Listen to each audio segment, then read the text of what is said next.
Welcome to the Sci-Fi Center, the place to be, where comic books and wrestling collide magically. Movies, TV shows, and pop culture we share. Get ready to rock, we're here to take you there. From superheroes to aliens in outer space, we've got the latest news and reviews in our embrace. Turn on your screen, let the neon lights glow. We'll take you back to the 80s. Let's rock and roll. Sci-Fi Center, where the legends come alive. Get ready to geek out, let your imagination thrive. We're diving into the past with a touch of modern flair.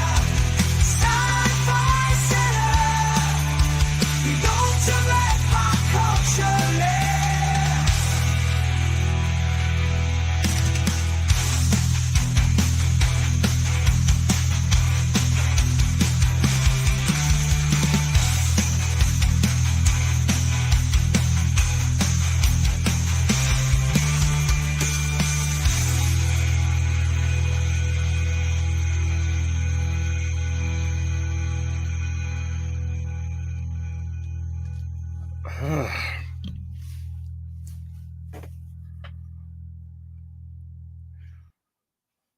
Happy Wednesday. No, 9 minutes will be Wednesday. Tuesday. Literally put it in the title. How's everybody doing tonight? Welcome to the Midnight Express. This is just a quickie. This is just keeping you updated. I told you guys, I warned you guys in advance. This is going to be a wild week. It is Thanksgiving week, and as a retailer, you guys kind of know what that means for me. Got our Black Friday thing going on. Got all kinds of stuff set up. I will be at the Sci-Fi Center on Thanksgiving Day. Yes, I will be having dinner with the family later on that evening, but I got a lot of stuff I got to get done at the center. Plus, we are going to be holding another marathon for the American Foundation for Suicide Prevention. I got 2 of the movies already settled, so I just we're going to start at around 11 or so, and then it's going to go to about midnight. I am going to have to coordinate with Brad because Brad has a family also. He's going to be going to Thanksgiving. We are on a 3-hour time difference, so we're going to work that out to where we can take breaks and get those type of things done, and then hand it off to each other and accomplish the mission. The mission is to get to $20,000 raised in both our campaigns. We're about just under $2,800 away. We hope to reach that goal by the end of the year, which will be the final marathon we will have, which will be on New Year's Eve, rolling into New Year's Day. That'll be the third time for one of those, and that will wrap up just over 2 years of all this. So hopefully we get to our 20,000, and then first movie, one of the movies, I don't know what order they're going to be in, but the 2 movies that I got are Train to Busan. All right, we already wrapped, we already decided on that. Obviously, we're going to have Eli Roth Thanksgiving on there. Just don't know what time of day we're going to have that on. And then I got a couple other movies we're going to throw out there just for the fun of it. Might throw a DCU movie in there, might not, who knows.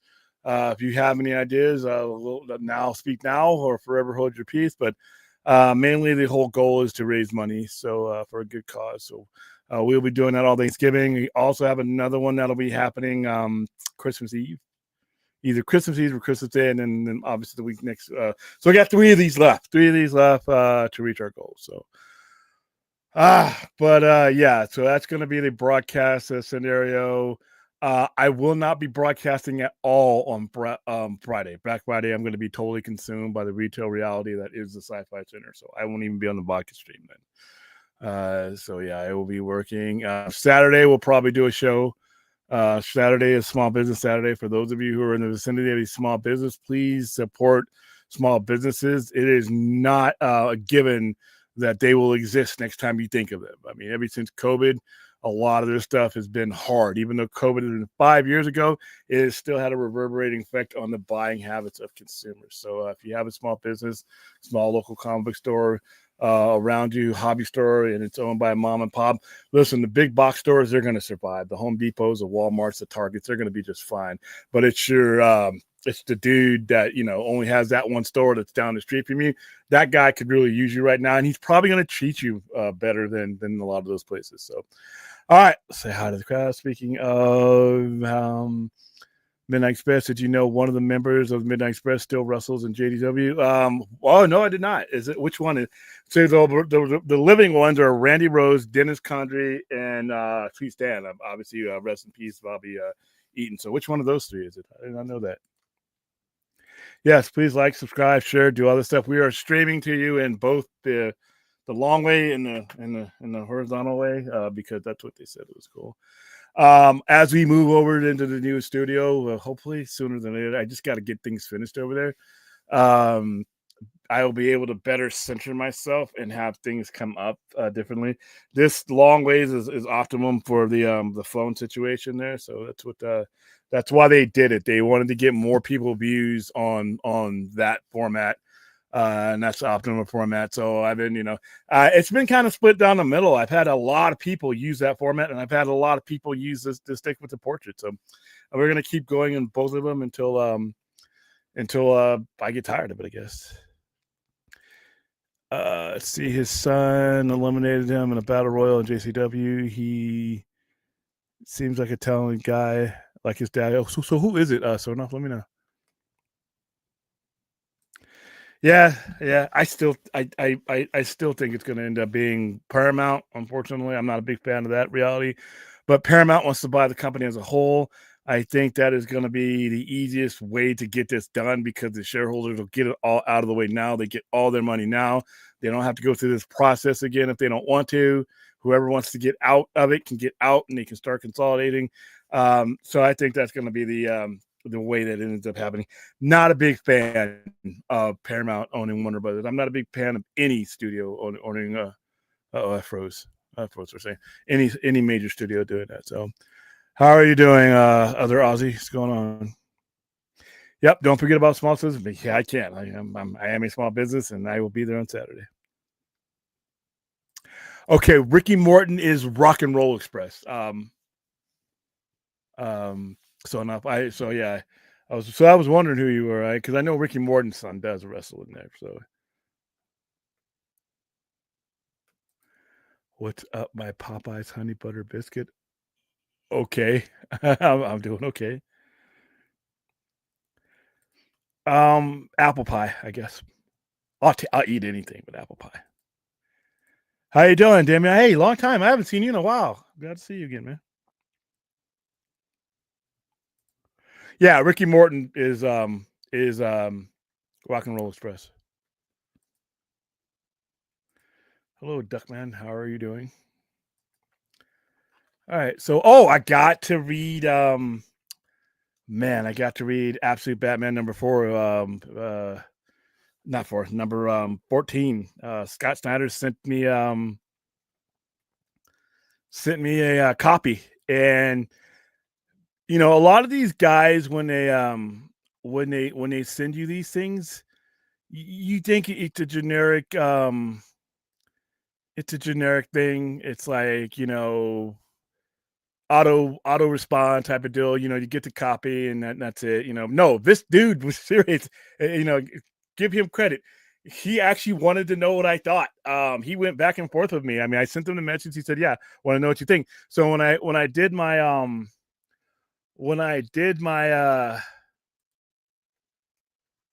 my review of it, all right, I let people know right as I was reading it. You can kind of see on the side there is Scott Snyder asking me what I thought, and we went back and forth. I gave him my review. He's like, "What did you think?" And I'm like, show my replies here. That doesn't show them both. Something's wrong with my screen. All right, so here we go. Let's go get rid of that. Can't remember what was my. Okay, here was my original response. So yeah, so I loved it. The technique of telling the story from Albert's point of view, really shines in the issue, and it really does. They've done this with the entire series, but it's something about the final battle between him and Bane, that makes it better. It enhances it. And as you guys know, I'm not a fan of the character Bane. I'm a fan of Scott Snyder's absolute Bane, though. The technique of telling a story really shines in this issue. The body horror elements, oh my god, they are there. Of Bane during this battle were awe-inspiring and gave me Cronenberg vibes. This was a great ending to the arc and really does a great job in setting up for the next one. I won't spoil it for you guys, but the final pages of this one set you up. You obviously know that Absolute Batman number 15 Joker's there, so that's not a too much of a series. Okay, one last thing. This is one of the things I like he did. He used flashbacks. Lots of artists and writers use flashbacks, but the way he does it with a particular character in here makes you truly give a shit about this character. So I thought that was good. But yeah, it's good to know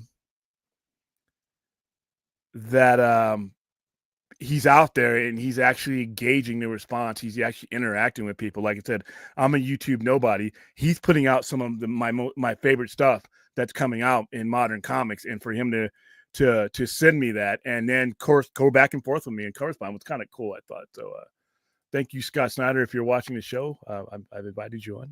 If you'd like to come on, love to have you out here. I don't know why my screen is flashing like this. It's kind of driving me crazy. Here we go. All right, I have $5 super chat. Let me get back into the comments.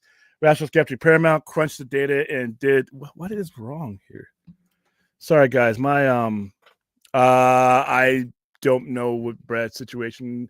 This is a holiday week though, so he might be spending time with his family. I don't know what's going on. Paramount crunched data and did the math and saw the last Ronin wasn't worth the risk. Looks like, who told you this? They did not. There's no data for them to crunch. This is bullshit. I'm sorry, Rational. Where did you see this from?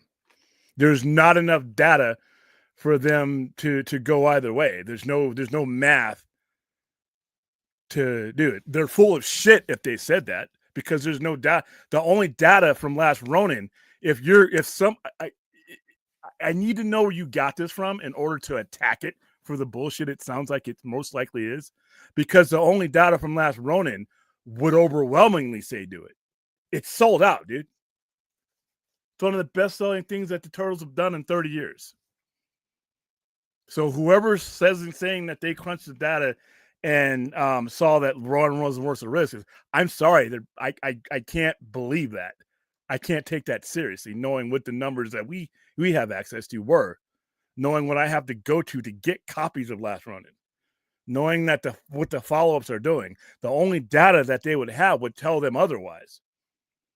So do me a favor. Thank you for the $5 super chat, but give me the show me where you saw this, because I need to laugh at this, because that's ridiculous. Relaxing after a hard day of relaxing. I wish that was the case. How you doing, Steven Ortega? How you doing? Nice to see you again.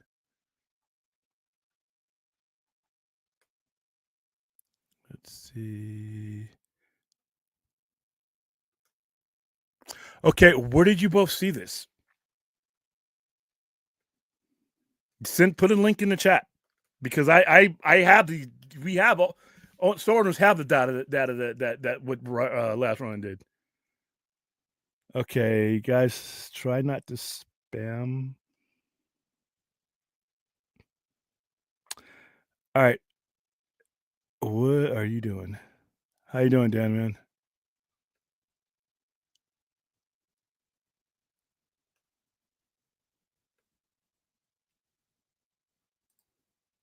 What's going on? It's my show. How did you end up here? Probably a better question.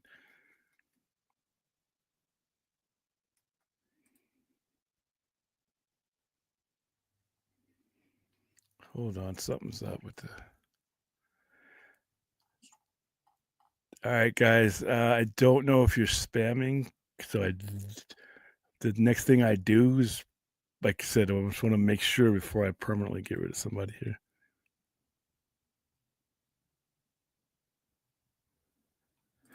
I never came back. What do you? Okay. David Ellison in Paris, he said he doesn't think an adult. Okay, that's not data though, Rational. That's an opinion. Data is when you look and you, if he'd have gone and seen what Last Ronin was doing and then came to that conclusion. That's not data. That's an opinion. It's a fucking stupid opinion, by the way, but it's an opinion. That's not data. That's not coming to the conclusion. You can't come to that type of conclusion based on data when you're not even willing to look at it. There's just no way he can look at that and see, because if you look at what the Turtles movies are going, you're not talking about blockbuster movies. It's not like that's proven too. If you just, I mean, I don't know if they're average, what the average is as far as that goes, but I know it's not something that's like, wow, we're going to make our bones on this if we release it. So I don't know what data you guys are talking about. Or wait, he gave an opinion. That's not data. Opinions are not data. Opinions can be based on data, but that opinion, if that's what he's basing it on, that's just what he thinks. One of the many reasons I don't want this guy anywhere near Warner Brothers, because that's a broad-based, really surface-level way of thinking. And I can only see this getting worse with things like Star Trek and other IPs, to be honest with you. What's going on, Brad? Yeah, and actually, William and I were talking a little bit about, stuff, because did you talk a little bit about kind of like the status of like the merger and the companies bidding and all that before I came on? Nothing's new. Well, it's going to end up being Paramount, because none of those companies want to buy Paramount as a whole. So if I'm a stockholder, why would I even entertain that? Why would I entertain the other ones that just want to buy half the company when I got to go through this again to get rid of the other half, when I can get an inflated value now? I mean, sure, could they decide, Netflix or whatever? But if I'm a stockholder, I'm just putting, if it's my money, I'm like, wait a minute. I got one bidder that wants to buy everything at an inflated value, at a way inflated value, more than the company's worth. And I got these other companies that want to buy it. They just want to buy the library. They want to buy this one, but that. Why would I? Not only am I going to not necessarily get the money I want, I have to go through this process again. And the other, like one thing I was trying to kind of clarify earlier, and it looks like they're actually, because there's a whole thing about like the Saudi public investment, whatever the officially, because again, it's not like the nation of it. It's just, they're, it's a public investment fund. I was trying to think of the. Okay, hold on, time out. They were backing. Guys, stop fucking trying to defend the Turtles decision. You're not going to get any ground here. You're not going to get any ground here. He doesn't have to have data to come up with an opinion. There's no data he could come up with to form that opinion. There's no math for him. Hold on a second here, because you talked about the because to kind of play devil's advocate here, because you were talking a little bit about like is the franchise like a blockbuster level, like the 2014 movie that did 485, and that was very much the in the kind of like the tone we associate with of like the cartoon. What year are we in now? And how much did they spend on it? They spent 125 to 150. Okay, and they spent much more on that movie. That's bullshit. And they spent much more on. So we're talking 2014. The same reason why we can't just assume that like a Snyder thing would work today is the same reason why I don't give a shit about 2014 numbers. We're going into 2026. We're going into less people going to the movie theaters. So why would a 2014 number refute anything from the last Ronin? You have no data.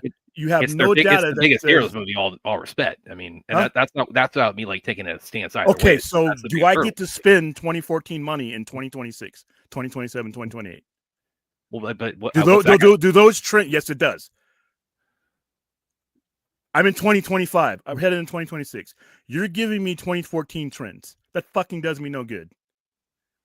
And it damn sure doesn't refute.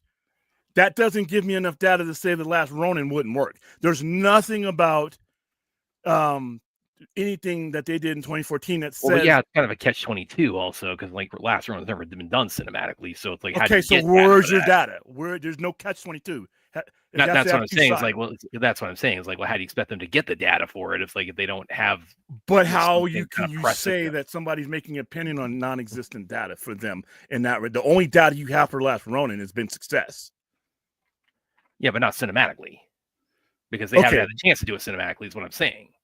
But you can't say that. Well, how can you say that it's not worth it then? But that's why I call it catch-22. No, the catch-22 actually has to have two sides. There's no 22 here.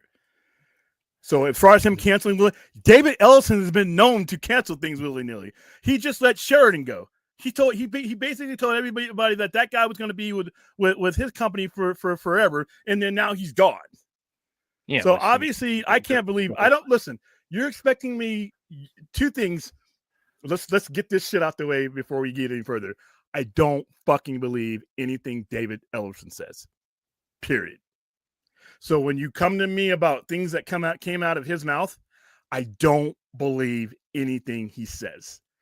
He's not as bad as Zaslav because I never had a reason to believe David Zaslav. I knew exactly what David Zaslav was doing. I don't believe anything that he says. Now, if he tells me that something's going to be around forever, or that he came to a conclusion, I don't care because he flips. You don't have the whole thing about like, oh, the Gunn and Saffron are staying in place. If you believe that, okay, go ahead. Again, it's like I see that like thrown around so much. And Donovan, please get the hell out of the chat. We'll deal with him later. But no. But as far as this goes, Rational, there's no data. It's an opinion. There's nothing he can. What are his marketers and accounting going to come to you about the Last Ronin? So you obviously had a different set of people that were going to do it. They're dummies. The people, the predecessors that made the decision to do the Last Ronin, they're dummies. They don't have accountants. They don't have marketing people. So yeah, but I really don't want Paramount purchasing anything. Well, and again, that's what I was asking a minute ago is because I was under the impression I guess they're kind of playing both sides, where the whole Saudi thing, whether they were backing Paramount or Comcast. Apparently, they're actually like throwing money at both of them, aren't they? They're selling money at both of them, but once again, Comcast does not want. If Comcast doesn't want the whole company, it doesn't matter. First of all, is that like, can they do that? Can they? Yeah, it's different. It's different funds. It's different sets of Saudis doing, different things with different people. Yeah. So again, that's listen. My question on that, like not being an expert on mergers, like can a party who's like throwing capital into this? No, it's different. If you got 1 million, it's a country full of 1 million rich people. It could be anybody. This is not the channel to defend that decision. I gave you guys plenty of time telling you how fucking stupid I thought it was. All right, there is no defense for it here. You can, I love having you all, but I'm sorry. I've had 30 years of kid shit. And there is no data. There's nothing to refute. Otherwise, like I said, why would you even start going down that road to begin with? He's a surface level guy with a lot of money to play with, a lot of someone else's money to play with. That's a surface level shit that somebody who, would say. That's something a mark would say. In wrestling, we call him a mark. Well, something a mark would say. Going back to a little bit more about and hold on, 2014 may as well be 1776. If you go into 2025, 2026 with 2014 numbers, you're fucking full. It's a different world. We got streaming, we got post-COVID, we got broke-ass people who don't go to the movies as much as for all movies. You got, for every Wicked, there's 6 or 7 movies that have been underperforming or get pulled before they even have a chance because nobody wants to lose their ass. 2014 might as well have been black and white in telephone booths it's ancient times now. So great. If that's the data he's looking at, I can't believe he's that dumb. I don't think he's that dumb, but there's nothing to refute. I'm not saying go out and spend $120 million on the Last Ronin, but I think there's enough data out there to show you that your audience that you've cultivated for 30 years is ready to fucking grow up. That's all. What were you about to say? Sorry. Well, because on the report about you kind of came about this is from Bloomberg. Like apparently Netflix is actually because like the whole reporting was that okay, this is like the first round of bids. Yeah. Then they told them okay, come back to us with like the language was like sweeten the offers or something along those lines. And what are they going to sweeten it with though? Well, I guess more money.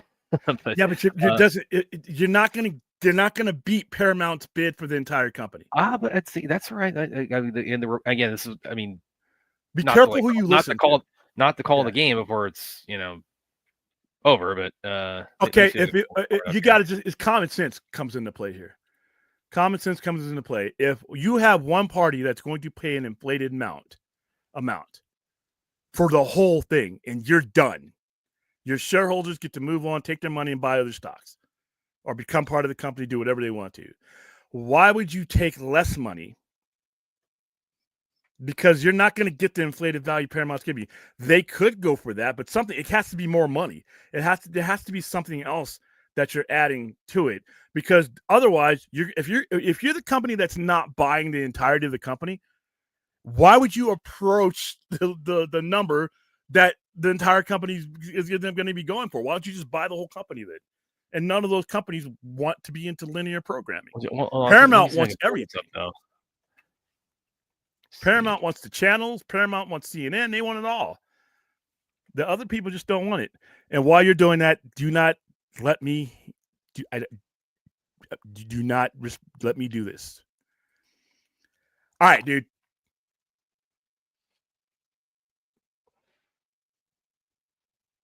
You go, man, because I'm. I'm going to. What prompted you?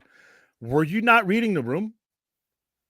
If we were talking about this as a main topic, I think you would know that. Where the fuck are you coming from with this? It's not in the thumbnail. It's not the dominant. I mean, I mentioned it as an example of using old statistics for anything else.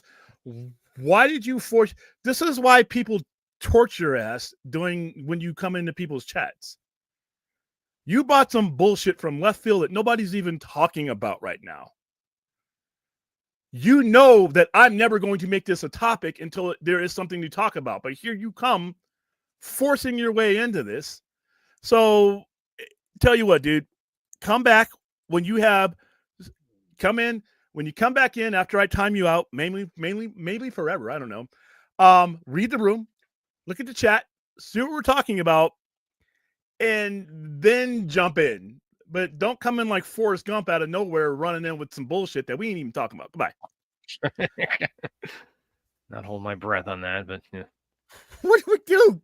Guys, please listen. It's a no topic type of thing, but he screenshots every single thing I post about this from behind a block. That's Brad Stalker, though. I don't have stalkers because I don't give him time of day. I think it's Dave, your stepbrother. Okay, K Marco. Yeah, K Marco is. Are you guys talking about the Juggernaut? Yeah. No, I don't think it's too early. I don't think it's too early for Doomsday footage. I think we need a trailer. God damn it. Which, by the way, am I the only one? I meant to bring this up. We did the Superman watch party, but am I the only? I can't be the only one who like with the Hammer, Bravia, and Superman. I can't be the only one who like got like a Juggernaut vibe out of that suit. I did.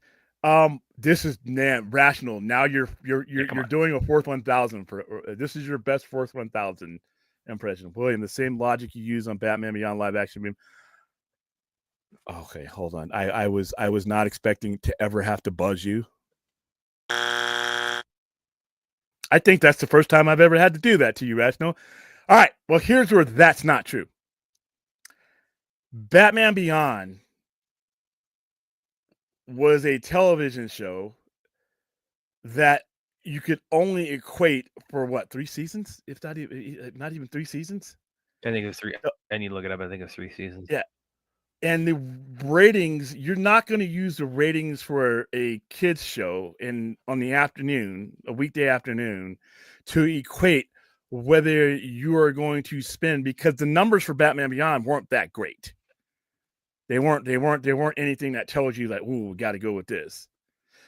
There is no number, unfortunately, for Batman Beyond and there's no metric. That's the word I'm looking for. There's no metric that you can take from Batman Beyond and ascertain whether there is an audience for that. Now, that is not to say that there cannot be a Batman Beyond, but right now you don't have enough data. 3 years on a show that was a narrow demographic show that was narrowly aimed towards kids is the only thing you have. And those numbers weren't big enough to really say one thing or another. They don't. Now, when you're talking about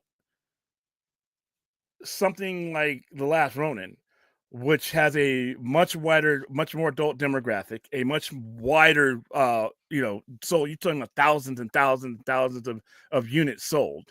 You can equate. It's easier for you to equate something like that in 2025 than a 21, 24, 25-year-old cartoon that wasn't the highest drawing thing then. So you're going to equate that now to see if we should spend money on a movie. See, your better comparison would have been with Miles Morales, because they use the data on Miles Morales' popularity in sales and video games and things like that. They use that, but you can use the sales of Last Ronin to gauge a modern demographic. You can't use a cartoon that aired for 3 seasons 25 years ago to say, let's go ahead and spend 2025, 2026 money. That's not a good comparison. That's a horrible comparison, actually. I mean, I love you, man, but that's not good logic. If you had been doing things with Batman Beyond since then, has there been a Batman Beyond video game? I don't think so.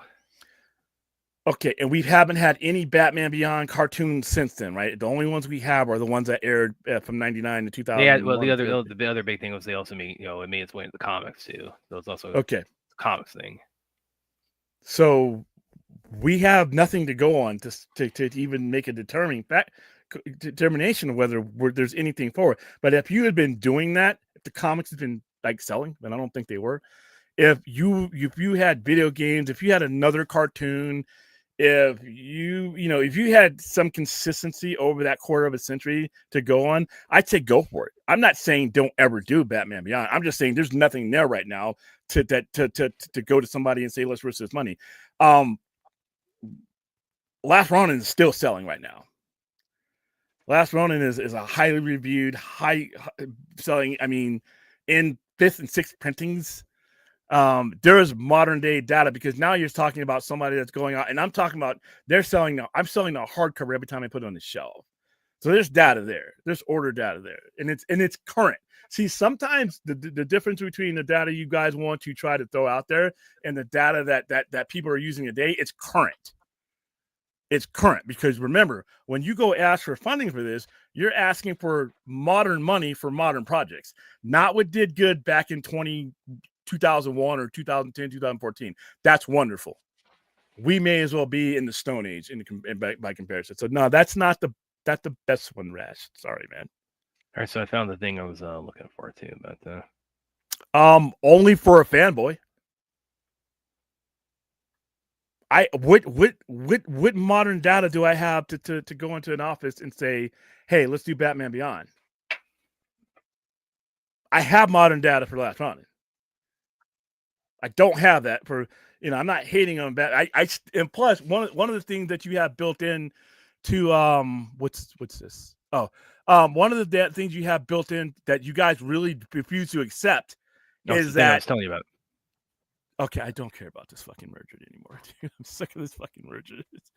A lot of people on the internet. The point I was making earlier. I got it. It's the charm of Prince of being going to mean shit. It's where are my dividends? Well, how much do I get? How big is my bag? Let me read out. Let me read this off. So we'll go ahead and finish your point. Okay. You guys on the internet think that a Batman without Bruce Wayne is going to fly? It hasn't flown for 25 years, and that's been one of the biggest things that kills it. All right, go ahead. All right. So this is I'm not gonna read the whole article, but I'm just seriously question. Do you seriously believe that somebody beyond Paramount is going to get this company? And if so, I mean, would you as a stockholder go for this? Well, I mean, this isn't my opinion. I'm just reading this is what part of the reporting that's emerged today. I told you so weeks ago. These guys have been fucking up this reporting since this whole merger was announced. now, okay, so here it is. So I'm going to start believing them today. Skydance, Comcast. I'm going to start believing this reporting whatever today the when I hell. didn't give when we Now, however, insiders say Netflix's charm offensive is sowing doubts about the inevitability of Power Skydance's bid from an antitrust standpoint. Both the WBD and among staffers at DOJ's antitrust division, who will make a recommendation to their boss, Gail Slater. Who runs the antitrust division? At the Department of Justice? Mm-hmm. Ultimately, who runs the antitrust division? What are you saying, Trump? Yeah. Keep going. Well, okay, but let's read the reporting here. I mean, the Netflix's legal eagles appear to have made headway convincing the WBD board with an argument about something called category ambiguity, a theory that antitrust law doesn't necessarily apply to streaming services because of the prevalence of content on YouTube and social media. It's not something that could be cornered and price gouged in the traditional sense. And there's the whole thing about the WBD's board is increasingly skeptical that Netflix has faced a serious antitrust challenge in its bid, because that's, for those of you not aware, the antitrust, that's part of the political process to make mergers at this level pass, in its bid to buy just WBD's streaming service, HBO Max and Studio, as is being argued by Paramount Skydance's legal advisors. DOJ staffers, meanwhile, are now discussing the antitrust implications of combining Paramount Skydance's Studio with Warner Brothers. It's total horseshit from an antitrust standpoint. They're selling to the Warner board, but it's working. So one rival legal official in the deal, they made this largely a two-horse race between Paramount Skydance and the streaming giant. A Netflix spokesman had no immediate comment, and more about it. Okay. Anyway, so that kind of emerged amid all the reporting about this today, and I thought it's like, okay, that's what I say. It's like I'm not placing a bet on who's going to come out on top on this either way. I'm just saying, like, this is the info that's being put out there. Everything you read, first of all, the reporting on this has been absolutely absurd bullshit since day one. We've noted that here. Two, none of that antitrust stuff is going to matter. It matters who enforces it. So anytime you bring up antitrust during this particular merger, it's not going to matter, because the current administration is not going to enforce it. They are going to grease the skids for this. So, but then that's my question, is like the whole sweetening the deal thing. Like, okay, what's their methodology of doing that? I mean, the only thing they don't have any. Just that's throwing the more money at them. Once again, let's go back to why would you do that? If you're only wanting certain components of it, how are you going to raise to the level of the evaluation of the entire company? And if I'm a stockholder, that's what they're doing. I mean, that's well, they can do that, but they can dress themselves up as anything they want to. Doesn't mean I got to take them out on a date. If I'm a stockholder and I get, this is the amount of money I'm holding, if we hold a vote on that, I don't see this. Like I said, anything can happen. So I'm fucking sick of this merger. Anything can happen, but nothing else makes sense right now, given the factors that are involved. I would love to see a dark horse come out and say, hey, you know what? I'm so-and-so you've never heard of. Here's my money. I want to buy the whole thing. All these other people get out. Well, can they do that? I mean, at this phase of it? Yeah. The bidding's still open. It's just that those people aren't out there. That's unfortunate. And nobody else wants it. Amazon could come in and sweep all these people aside. They could sweep all these people aside if they truly wanted it. So could Microsoft, so could anybody, but they don't need it. They don't want it.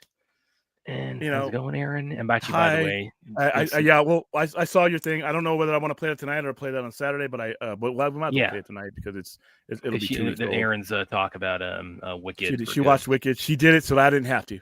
I know you saw. I saw it too. Listen, guys, when it comes to this merger, nothing really has changed with the deadlines. I would love to be wrong. I don't like Paramount running it. I don't like Ellerson running it. But do you think it's going to be like a winner, or like the decision of who's going to do it?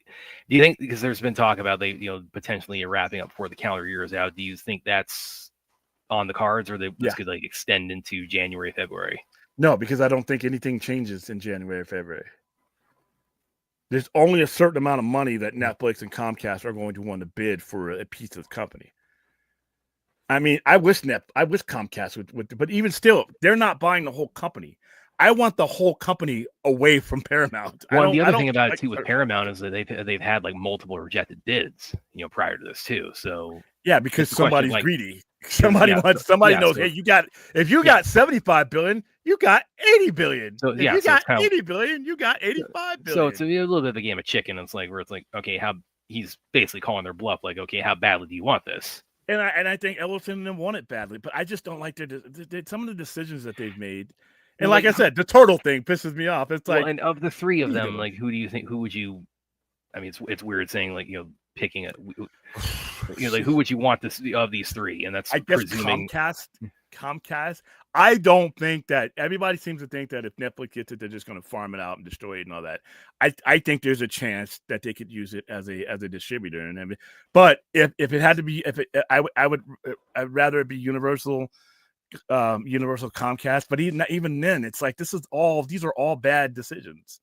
These are all bad decisions because nobody's buying it to make anything better. They're buying it in some ways to liquidate certain things and consolidate certain things. I really don't want Paramount. I think David Ellison has a vision. I think that it's a detached vision. I'm grateful that I got the things out of Star Trek that I got out of the last 15 years. I don't know what he's going to do with it. I don't trust what he's going to do with it.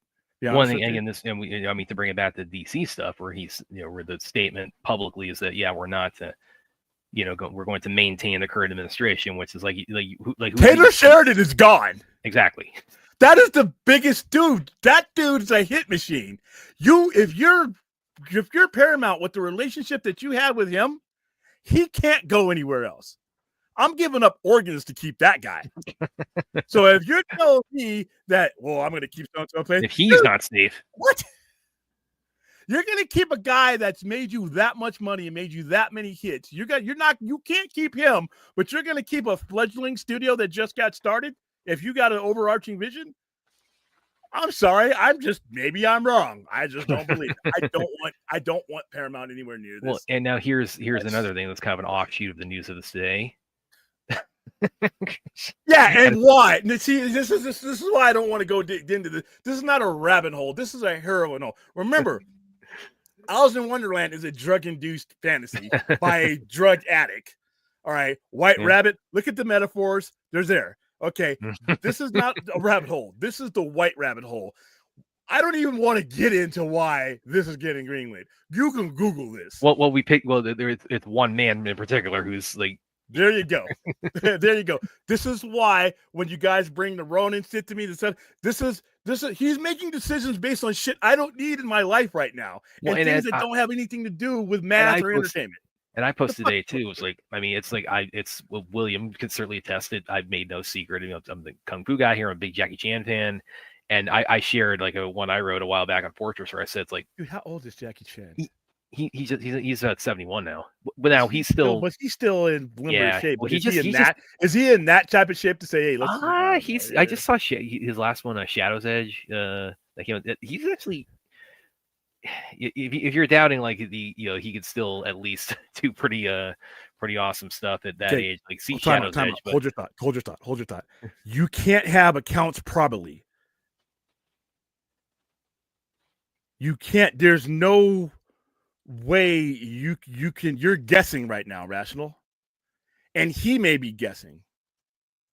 But if you sell a certain amount of things, what that tells you is there's certain units, and Last Ronin was out there. That's what his predecessors saw.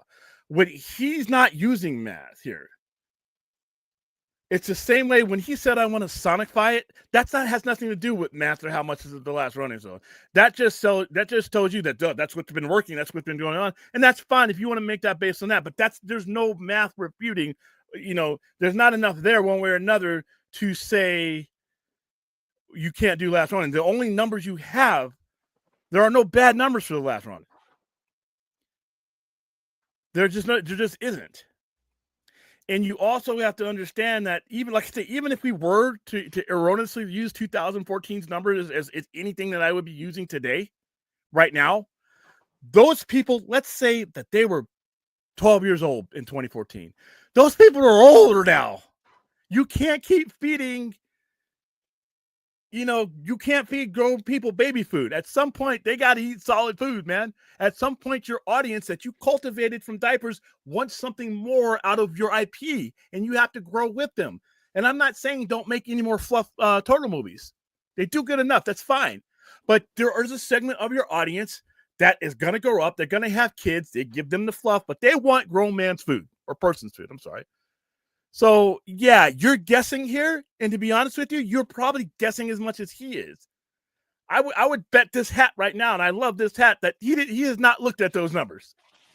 That David Ellison is not. David Ellison probably knows enough about those particular numbers at that level from a company he didn't even own yet when it comes to the comic book press, to as much as Zazoff knew what a superhero was. Okay, so yeah. You're never going to convince me unless he comes out. Even like I said, I don't believe anything the guy says. So sure. But Matt, you can't talk yourself into Matt being undefeated. I need to see the numbers. Did he come out and say, well, the 300,000 copies that Ronin sold wasn't enough for me? I didn't hear him say that, because nobody's going to say that. You know why? Because guess what 300,000 units represents? It's not. See, and this is the thing that just drives me crazy when people say, well, a comic wouldn't work for doing any of these other adaptations. Yes, it does. Because if I sell 300,000 to 500,000 copies, you guys are thinking the dollar amount of the movie. I'm thinking units. Yeah, you bought a comic. Great. Wonderful. Goobers like me got the profit off of that. But I'm thinking about transferring those units into them buying other things. If you're buying 500,000, if somebody's paying, 500,000 units of Absolute Batman, guess what else? A $5-6 comic? Yay. T-shirts cost $20. Hats cost $20. Funko Pops, if they're still around. Hot toys, action figures, toys. There's a whole bunch of stuff there that you multiply the units. So if there's no way you could look at what the numbers that Last Ronin doing and not see the units there. But I don't even think he got that far, though. If he wants to come out and say, so I need to see a quote and I need to see the numbers he's talking about. I don't think we've even gotten that far with him. I don't think he's dumb. I think that's a dumb decision. But the decision he made is not based on what Ronin did. And like I said, you guys stay the fuck out of here trying to defend that decision. It's not going to work here. Do that on another stream that will entertain that madness. Oh, and speaking of Scott how you Snyder, doing, Hormone Life? Harmon Life with Love. I've seen a lot of new people in there. I'm sorry if I'm a little bit trepidatious. I've had a lot of trolls I've had to get rid of. If you're not a troll, I don't know it by the fact that the way you engage in the conversation. But if I'm keeping my cursor on the screen because I've had to already. Speaking of Scott Snyder, because you were talking about this earlier, and I almost jumped in that comment thread and said, like, hey, co-host here, if you want to come on, talk about this. Sunshine, what you're trying to do. I saw Scott Snyder said Absolute Batman 15 sold more than Absolute Batman 1 first printing. Yes, the pre-solicitations have done that, which is fucking understand what Absolute Batman #1 did. And we're over a year into this. Everybody's been talking about Absolute since they saw that ghoul of a Joker. That's all. The Bane storyline was still going on, and it leads into that. The Bane storyline is still going on. People are talking about Absolute Joker. Coming in my store, asking me, dude, don't come out till next month. We're gonna sell a shit ton of those. Everybody's ordered a lot. The FOC, the cutoff date was 2 weeks ago. So when they start putting out that news and warning you, hey, you need to put out your FOC, and I'm like, I'm on it. Variants and everything else. That's that. So yeah, I'm a big I'm biased. I'm a big fan of this line, and I'm glad. I'm really looking forward to just seeing also that we're going to be with that Absolute Superman, like that cover, like Absolute Superman with Absolute Hawkman, Like, oh, I want to Oh, see yeah. that so bad. That because that's coming up. Yeah, because that Hawkman's a piece of shit. He needs to be that Hawkman establishes himself as an absolute piece of shit from the moment you see him. And if you read Absolute Evil #1, you know what I mean. Mark, a wrestling fan that thinks everything in wrestling storyline is real. Is Mark is a smart man? Yep, there you go. There you go. That's like, you know, like I said, that's some of these things that get bantied about on YouTube are like Mark. So you also realize that we're not insiders, but we have a more in depth, sheltered conversation than the average Joe who just doesn't care. Also, Aaron asked, does Rothburn have any sexual scenes in it? Yeah, not that I remember. I had it sitting here the other night. It's just bloody as hell. It's blood. Well, it starts out with the culture. I mean, the Japanese ritual of suicide. He's literally about to do that to himself. Harakiri, yeah. Yeah, it's harakiri, but it's called it's harakiri, but it's called something else. What's the S word? Seppuku, but I always fuck that word up. But that's what he's about. That it opens up with that. That's what it opens up with. So yeah. Hello, Crystal Vang. I feel your pain about Donovan the day. Yeah. I mean, like I said, I know he drives you nuts too, Jarbo. So. This show is not. I never want to permanently. Even people who I disagree with on screen or off screen in the chat. I am not here to stop you from coming in here. Just bring something to the conversation, man. That's all I say. That's all I ask. Doesn't have to be something I want to hear. Listen, Rational's driving me crazy with this Ronin shit.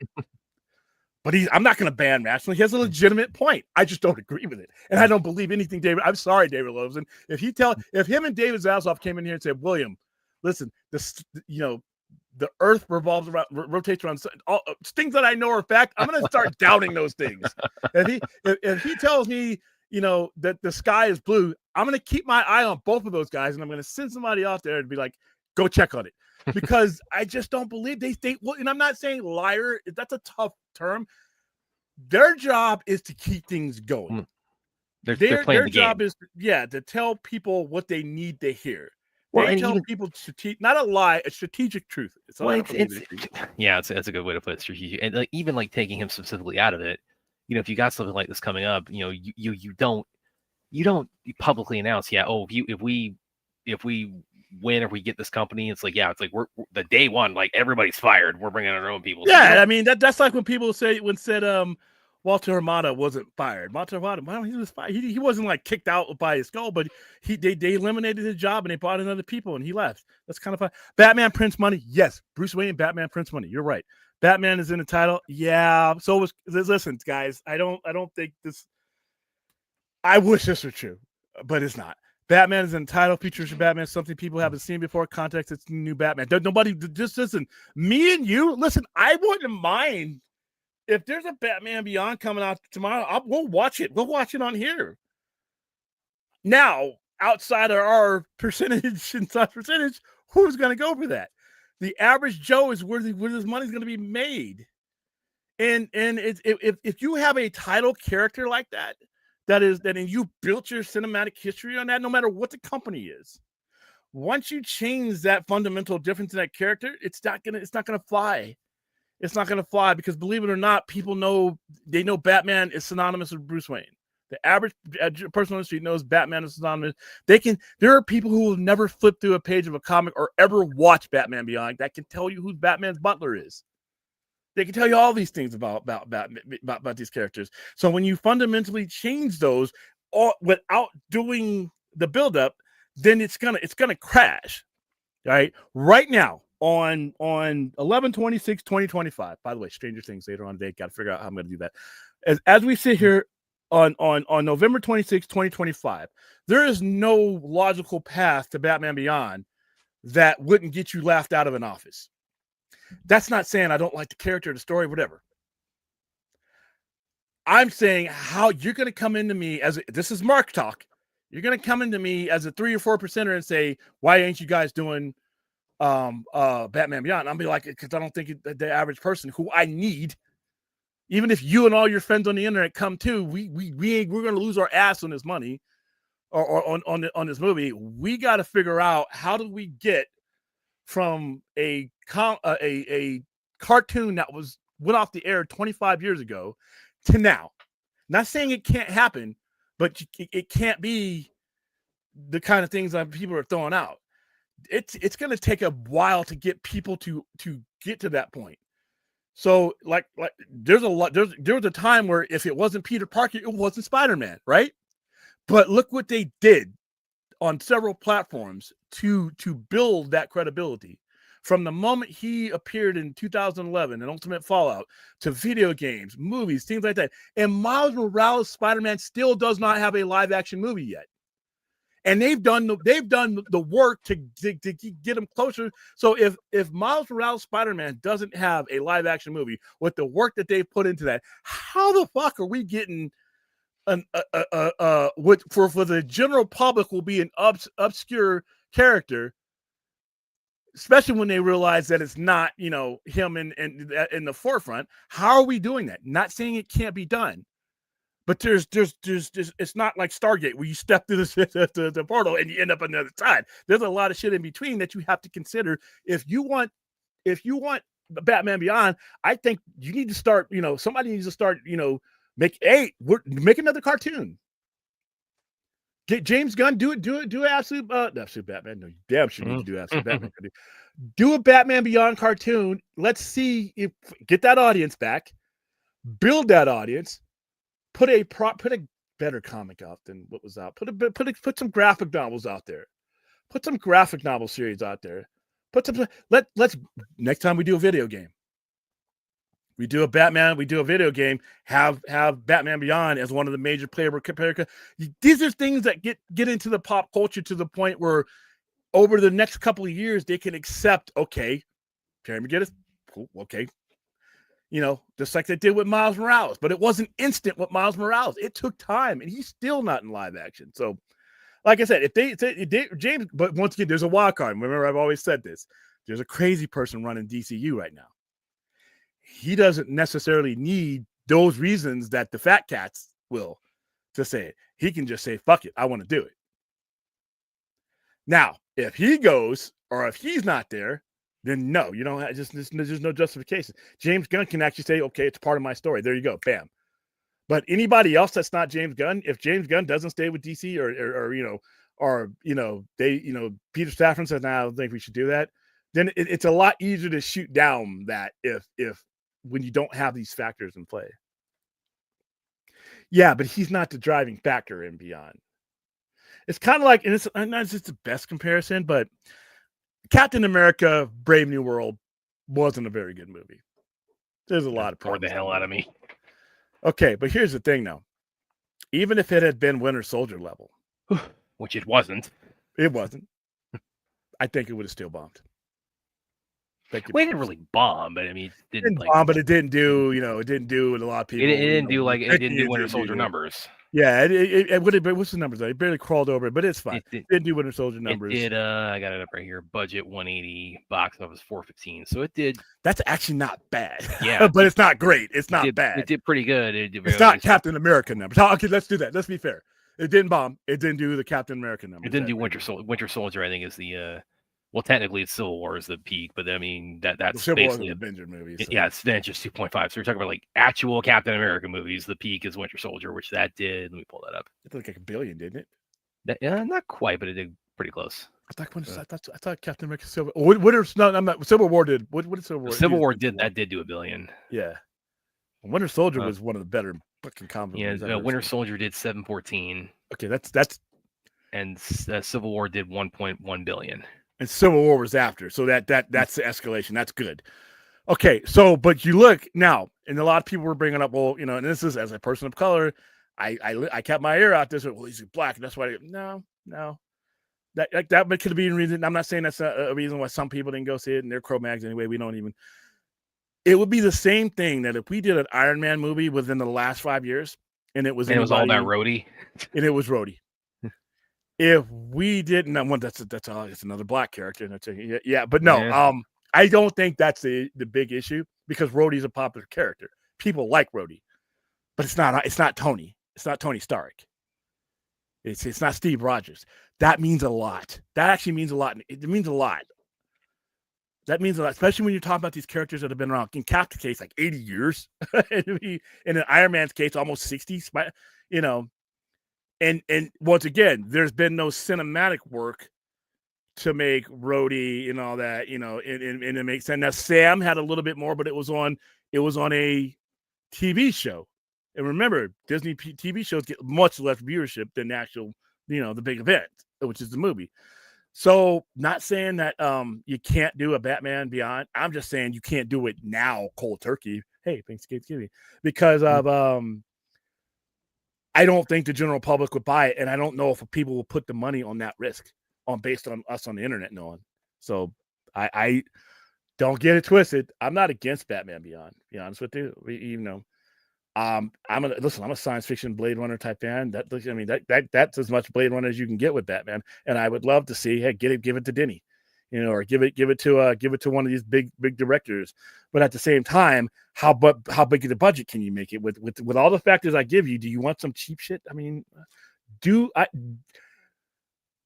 unless James Gunn just outright says do it, because if you can give me, Creature Commanders, you can give me anything. But anyone else is going to need business reasons to do it. I just don't know. I just don't know if that works. The Supergirl trailer really come out in 2 weeks? I've heard that, but I haven't heard that from anybody that I trust. There's also, I'm not saying anybody's lying. I'm very skeptical these days of what there was also a comment about like the Lanterns trailer was like screened at some event or like there's some convention and there's a description, but again, there's no timeline where we're going to see that. There's no costumes and stuff in it, but is that because it was work print and they just CGI'd? See, I don't want to talk about Lanterns right now. If there's no costumes in the trailer other than the fact that it's like just they might have the dots and shit on it. I don't think they're just flying around. If it's that, that's one thing. But if it's like actually we just don't show the costumes, that's okay. That's really what the hell are you doing? Well, then, I mean, like I said, I am. Don't get me going on Lanterns, man. Don't get me going on Lanterns. I was expecting to. I literally have somebody making lantern rings. You were expecting that we were already seeing it within like 3 months. Yeah, I have somebody who's made lantern rings for me that glow in the dark. That we're going when we get lanterns. We're gonna have a watch party at the center, and we still don't have like a proper. We just vaguely know late summer next year. So when we get, when we get to lanterns, I'm gonna stream it. We're gonna do just like we do with Derry, but it's gonna be live. And I will have a studio. Stop it with that. I'm gonna have a studio audience wearing our rings and stuff. And we're going to be watching it live on stream doing that. But I was ready to do that now. I had plans on doing that now. All I needed was an exact number. Now it looks like this thing ain't happening until after Supergirl. Fine. That's not the end of the world. I'm just disappointed. That's all. Okay, Dan, do you not like Paramount as a potential buyer because of Ellis and View and Strategy? That's one of the things I'm afraid of, but there's a lot of other things before we get to that. I don't trust his vision as far as not necessarily what he can do with Skydance and Paramount, but I don't trust his vision for what that means for Warner Brothers. I don't want to see Warner Brothers warped into Paramount's vision or Skydance's vision. I think he has some allegiances that I find questionable, and without getting political, I think if a certain person leaned on him to do certain things, he would do those certain things. Well, we've already seen that today with the Rush Hour 4. Yeah. So that, to me, I don't care what your party is or what your political persuasion is. I don't want it influencing. And there's a lot of other things with the merger with Skydance, how that got pushed through. There's a trail of very stale breadcrumbs that leads up to this guy, and it's now getting close to the things that I like. So I'm a little bit apprehensive. And plus, if you tell me that you plan on keeping, two dudes, one of whom has a cartoon and a movie and a TV show. If you couldn't keep a guy that meant as much to you and your productions as Sheridan, I can't believe that you're going to doesn't make it impossible, but I have to see that shit. And this is what I say about the contract. People are like, you never need a contract. You're never going to get rid of James Gunn, William. Blah, blah, blah. I'm like, and I told you, I'm telling you guys now exactly what I told you guys in. If you think that a new sheriff may not come in and make wholesale changes, you're an absolute fucking dummy. I'm sorry. That's just not the way it ever has happened. It's not even the way it happened with Warner Brothers. We are literally talking about this because we've had several sheriffs. So now I got a guy who just lost the dude you can't lose, in my opinion. And so I don't know what you once again, I don't think it's ever a lie. You ask me that question now, and I'm trying to persuade you to do something. I'll tell you what the fuck you want to hear. Sure, you want a flying cow? Yeah, it's on its way. Sure. So no, there's a lot of reasons why I don't like this deal. I think that this deal is bad. I think all of this whole thing is bad. But this all started with AOL devaluing the company 20 some odd years ago, and it just being handed down like a moldy potato. A moldy, devalued potato. I can't believe we're talking about one of the oldest studios in Hollywood, like a Lego set that we're bargaining over now, and it's kind of sad to see this. But damn it, Gunn! We said Batman Beyond, not Batman Beyond. I don't even think David Nelson knew what the fuck The Last Ronin was before he canceled the product. To be honest with you, to be 100% honest with you, I don't think he even opened up and discovered. This would be my guess. The suits of these studios aren't. I mean, it's not. They're not fans of their own of the stuff that they don't come at it from being like growing up with these properties. The way that the audience says, they come at it from the perspective of like what's popular, what's gonna make it the surface, and to a certain extent you got to do that, but that's fine. I mean, if you just say, you know what, I think we're making more money with this, that's fine. But now you're gonna Sonic. It's already been Sonicified. What do we? And maybe that's the data that he's. If you're talking about data, because I mean, yeah, Paramount. There's enough data to keep going with the fluff. Don't get me wrong, and I never disputed that. But there's not enough data to say. What I'm saying is that he maybe is like taking data from one property and like saying, okay, and transposing it over another. Maybe is the way to put it. When they talk about Sonic, fying Ninja Turtles. That's not a good. I'm not saying that's what he's doing. I'm just saying it's like I could with that language and with the success of the Sonic movies, it's like that seems plausible. Yeah. Oh yeah, we pulled this one up earlier. Let me go back to the pulling this back up earlier. Again, I'm sorry, pulling up. Well, again, it was just so random, and they've been talking about making.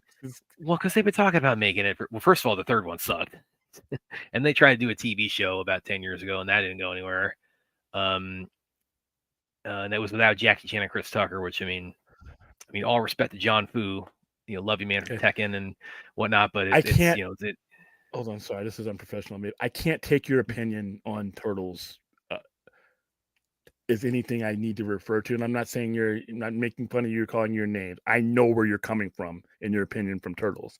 It's the same way you may not take my opinion of the fluff in any particular direction, but when you type this stuff, I can't take you seriously as far as what it adds to what we're talking about, because you have the same bias that I do for coming from a different direction.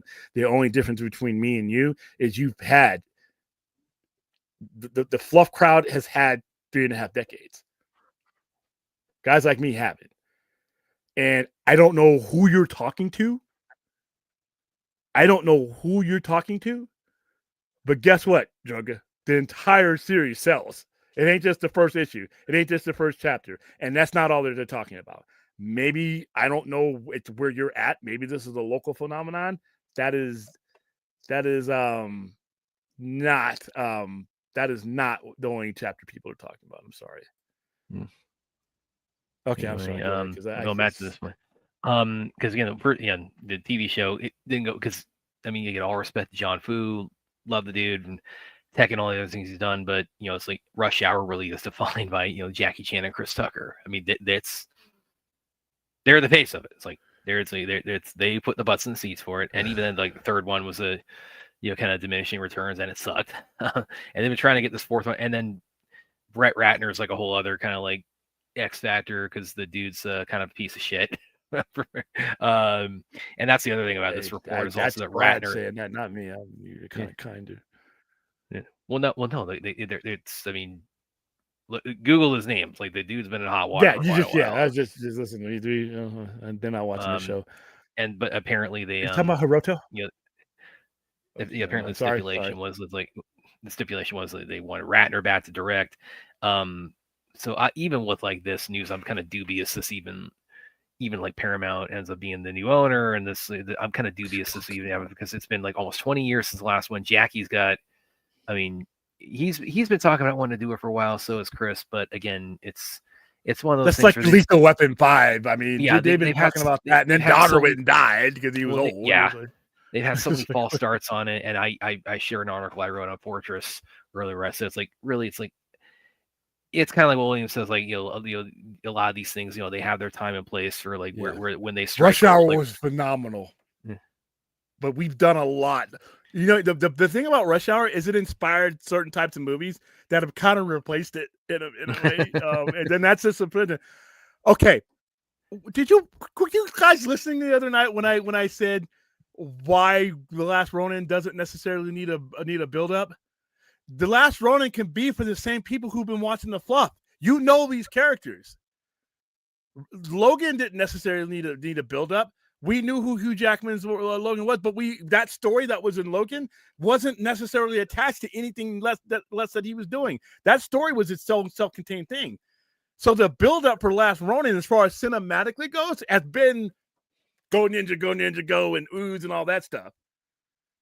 That they know who these characters are. And like I said, you can Logan it. This is not necessarily how things are going to end up, but this is a future story. Really easy. You don't need a build up for that. It's the future. So now you're trying to say why Batman wouldn't work, because Batman is a Batman, Spider-Man, Hulk. These are names that your grandma knows. These are names that the neighbor you never met, they know. Those are cultural. Turtles are up there. Don't get me wrong. They're not Superman. They're not Batman. They're not Wonder Woman. They aren't the things that, like I said, these people who will never step foot in my store. If I walked up to them and I show them Batman, they're gonna know who Batman is. If I ask them in any language, who's Batman's partner, they're gonna know it's Robin. Who's Batman's butler? The Albert. What does Batman drive? There's certain things that are culturally. First of all, who is Batman? There are certain things that are culturally ingrained in the zeitgeist of the world that you just can't go around. Turtles is a little bit different. Turtles doesn't have the audience. The Turtles not Batman, so you have license to do things with Turtles that you cannot do with these certain characters. Azteca, scary money don't make money. Yeah. That's why Warner Brothers is in the shit that they're in. They keep doing the same old damn thing. Yeah. And to be honest with you, Star Wars, I know I don't think financially Star Wars is going to ever hurt, but quality-wise, it's where Star Wars is, as far as I'm concerned.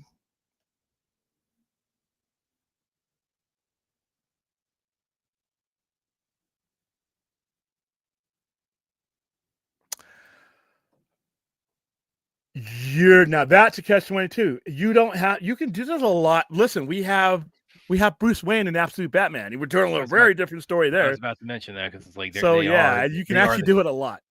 They are the characters in name and with some core elements of their origins, but they are every single hero in Absolute DC. Every character is radically reinvented. But it's still Bruce Wayne. It's still you can tell a different story.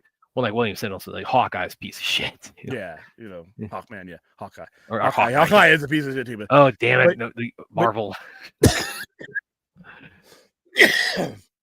Now, disclaimer though, James Gunn could just say fucking do it. James Gunn's a studio head.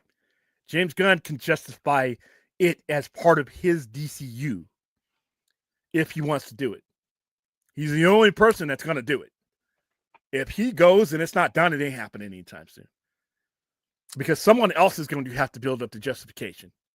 James Gunn's justification is that he's got this story that's currently going. And the hedge fund people are sort of happy with it so far. So if he introduced something like this within that, he'd be back. Just like Kevin Feige. Once Kevin Feige showed you his resume and his success, there were certain things that Kevin Feige could introduce that he would not have been able to introduce necessarily day one. But when you got the capable pilot, you let him fly the plane. But it's not an accident. These greedy bastards will farm and cultivate anything they can get their hands on. Some good, some really bad. If they thought if greed, even if they're not as smart, greed will drive them to do. If they thought they can make money off of this, we'd have had a Batman Beyond. But the one thing, not only do they don't want to do the work.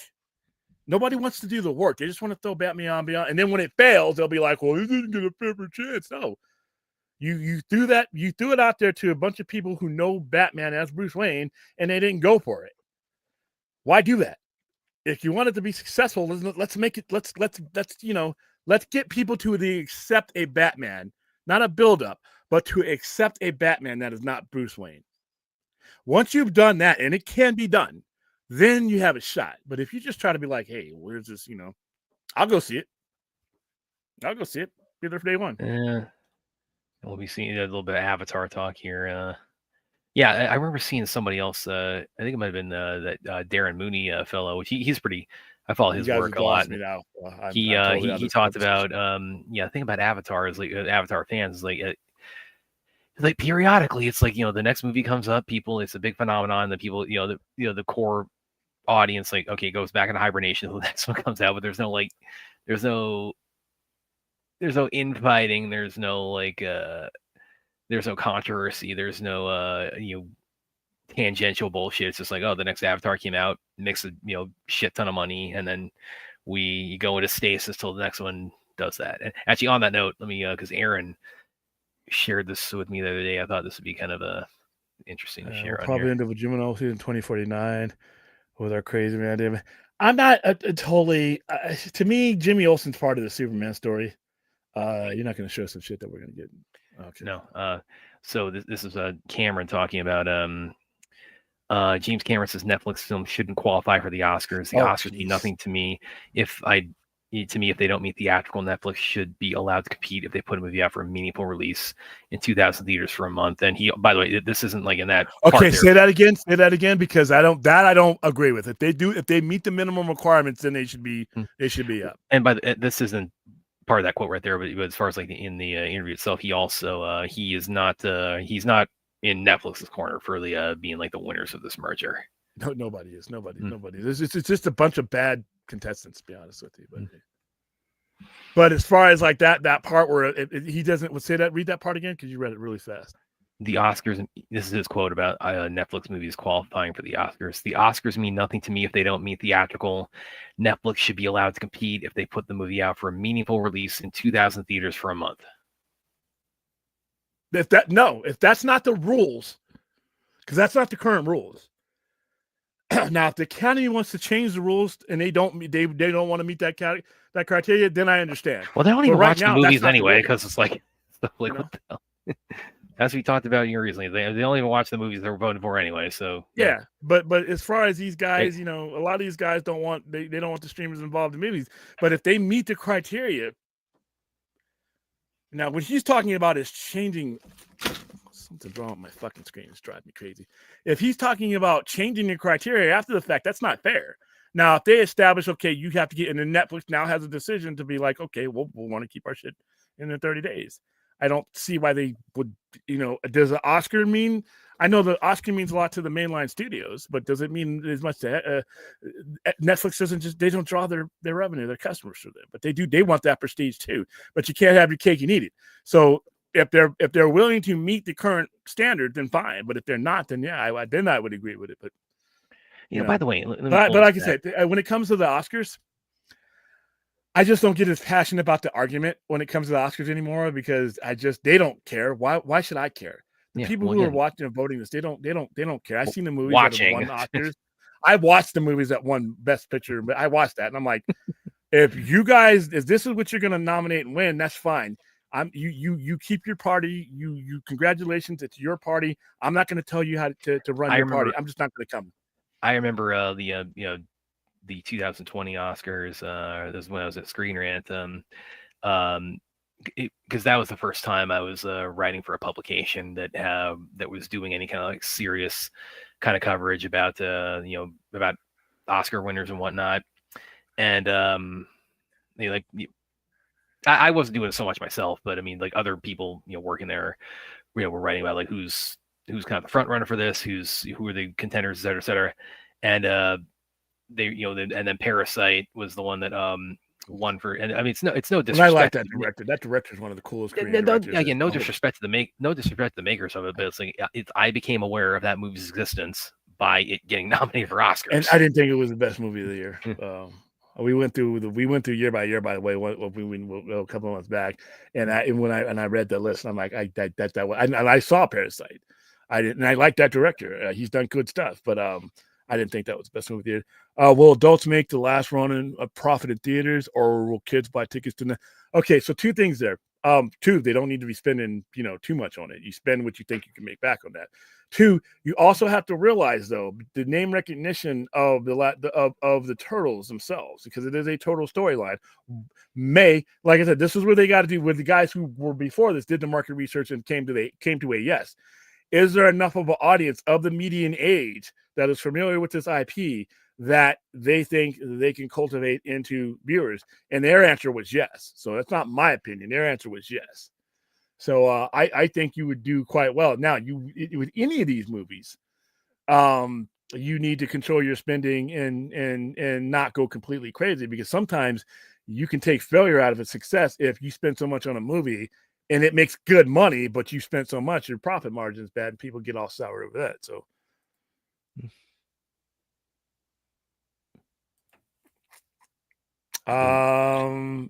Once you become a big shot CEO of business and accountants and marketers, I don't. Okay, so I need to. Do I need to have any of that to when somebody, the context of somebody's words and opinions gives it away? Do I need an accountant to not believe David Ellison? Well, again, do I need to be a CEO not to believe David Ellison, or not to take his word for any face value? The context. Yeah, hold on. Did I need to be a CEO with a room full of accountants to tell you that David Zaslav was going to do exactly what David Zaslav is doing over the last 2 years? Did I need a CEO or a room of accountants to do that? I'm not the smartest guy in the world. I'm a self-admittedly fucking dummy. But did I need any of that to come to those conclusions? No, I didn't.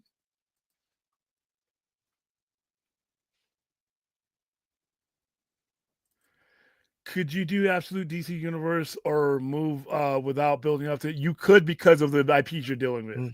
I think probably we're going to see an animated before we see a live action, but that's just a guess. That's a guess as well. But if they decided to, because it's still Batman, it's still Superman, it's still Wonder Woman. So your buildup is in those names. Your buildup is done. That's why when people tell me, well, you needed to do 5 billion sold. We needed a Man of Steel 2 sequel. We got a Man of Steel sequel. It's PVS. We needed all these movies to get to where we got to. No, you don't. I don't need to. No, you don't do that. You don't need, you can do that, but it's not the only way to do it. Just because Marvel did it that way, it doesn't mean DC needs to do that way. DC's got 20 years on Marvel, and we're household names before Marvel was even in existence. When you have household names like that, cut to the chase. That's my opinion.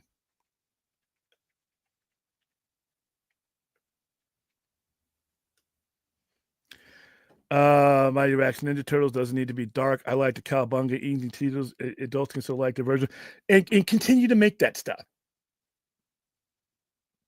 But that I don't think this stuff needs to come out as at the exclusion of other stories. Another read. Like I said, your audience, if your audience started buying, let's say they came from the comic book end, right? And they started buying Teenage Mutant Ninja Turtles as 14-year-olds in 1988, right? They're in their 50s now. They're in their 50s, possibly with grown kids that they've turned on to Teenage Mutant Ninja Turtles. And they brought those kids up through everything so that the logical progression would end up being with Last Ronin if they so chose it to be. So you don't have to do one at the exclusion of the other. That's DC. That's Warner Brothers and DC talk. Yeah. But by the way, sorry, because another thought I had on this too, and this is something I put in the feature I wrote about this that I shared today, is the Rush Hour movies. are very dated, and by that I mean there's a lot of go back and watch those guys. There's a lot of comedy in those that would really, really not fly today. What? In the Rush Hour movies. I mean, Oh, there's yeah, like yeah. there like it's. I mean, I mean, not to put too fine a point on. I mean, there's a lot of like overtly sexist, racist humor. Oh, there's a lot of And- Asian racist stuff in there. I Oh, thought, big well, time. given that it was an Asian star, that was an Asian draw. You guys said that shit. That's okay. Yeah, okay, and fine. that's like imagine like I think in the second one where it's like you put like, oh, you guys all look alike. It's like Yeah, I mean, that there's stuff in the original three that you would get yeah, they get crucified for. protested on. And so then you have to question like, okay, are we just we'll defang our humor for like modern audiences? But like, okay, if you're doing that, that's like Why do I even want to see it? I yeah, want it's to like see you're it kind of now, like you know? losing like what what made Rush Hour in its time, which is like this is humor that flew in its time.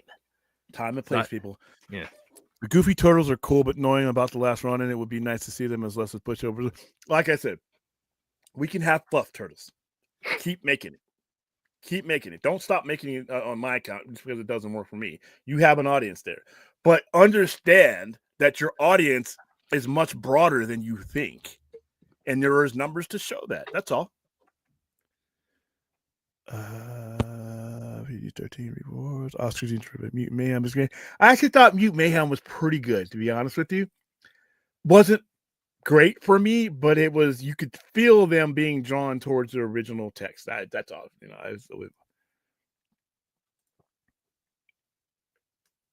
yeah, Mute. Yeah, and like I said, guys, don't get me wrong here. I'm not saying don't make that stuff, because even a person in their 50s, if you want to bring your kid up or your grandkids, some of you have grandkids, if you want to bring them up and hand down your turtle legacy to them, that stuff is necessary for a broad, you know, if you want to get them started. Not for weirdos like me. I was cutting and gutting with all my horror stuff at 6, but and people are different. People are different. So you have a long lineage of turtle stuff to give them before you get them to Ronin. But you, as somebody who's been collecting and watching since the 80s and 90s and all that stuff, you might be ready for something else.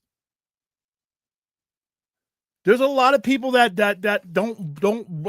have left certain comics that are coming back because of the Absolute Universe, because they felt like they had outgrown Batman. They had outgrown Superman type of storytelling. They thought that the storytelling in some of these titles was just too safe for them, and they just didn't think there was any story narrative risk being taken. So they left it, and that's fine. Then we had Black Label came out with Batman Damned. They started to come back, slowly started to come back. Then we had Absolute Batman. They all came back. But guess what? We still have those other demographics, those other people that are buying Batman comics that are fine with just the base demographic. One does not have to happen at the exclusion of other. We don't have to cancel Last Ronin because we want to make other stuff. I mean, I think that's what WB did, to the extent that they ruined themselves when it came to DC. This is where I'm at. This is how I feel. But business-wise, I understand if you think that you have a mass appeal with a certain type of turtle, that's fine. Make it. We didn't stop making X-Men. You know, we made all these other movies. We were still making Logan. You could do your fans, and this is another thing. Your fans aren't monolithic dummies. We don't need to be led around on a leash and said, "Here, pee at this tree." We can figure this stuff out. We know what's what. Give us a little bit of credit.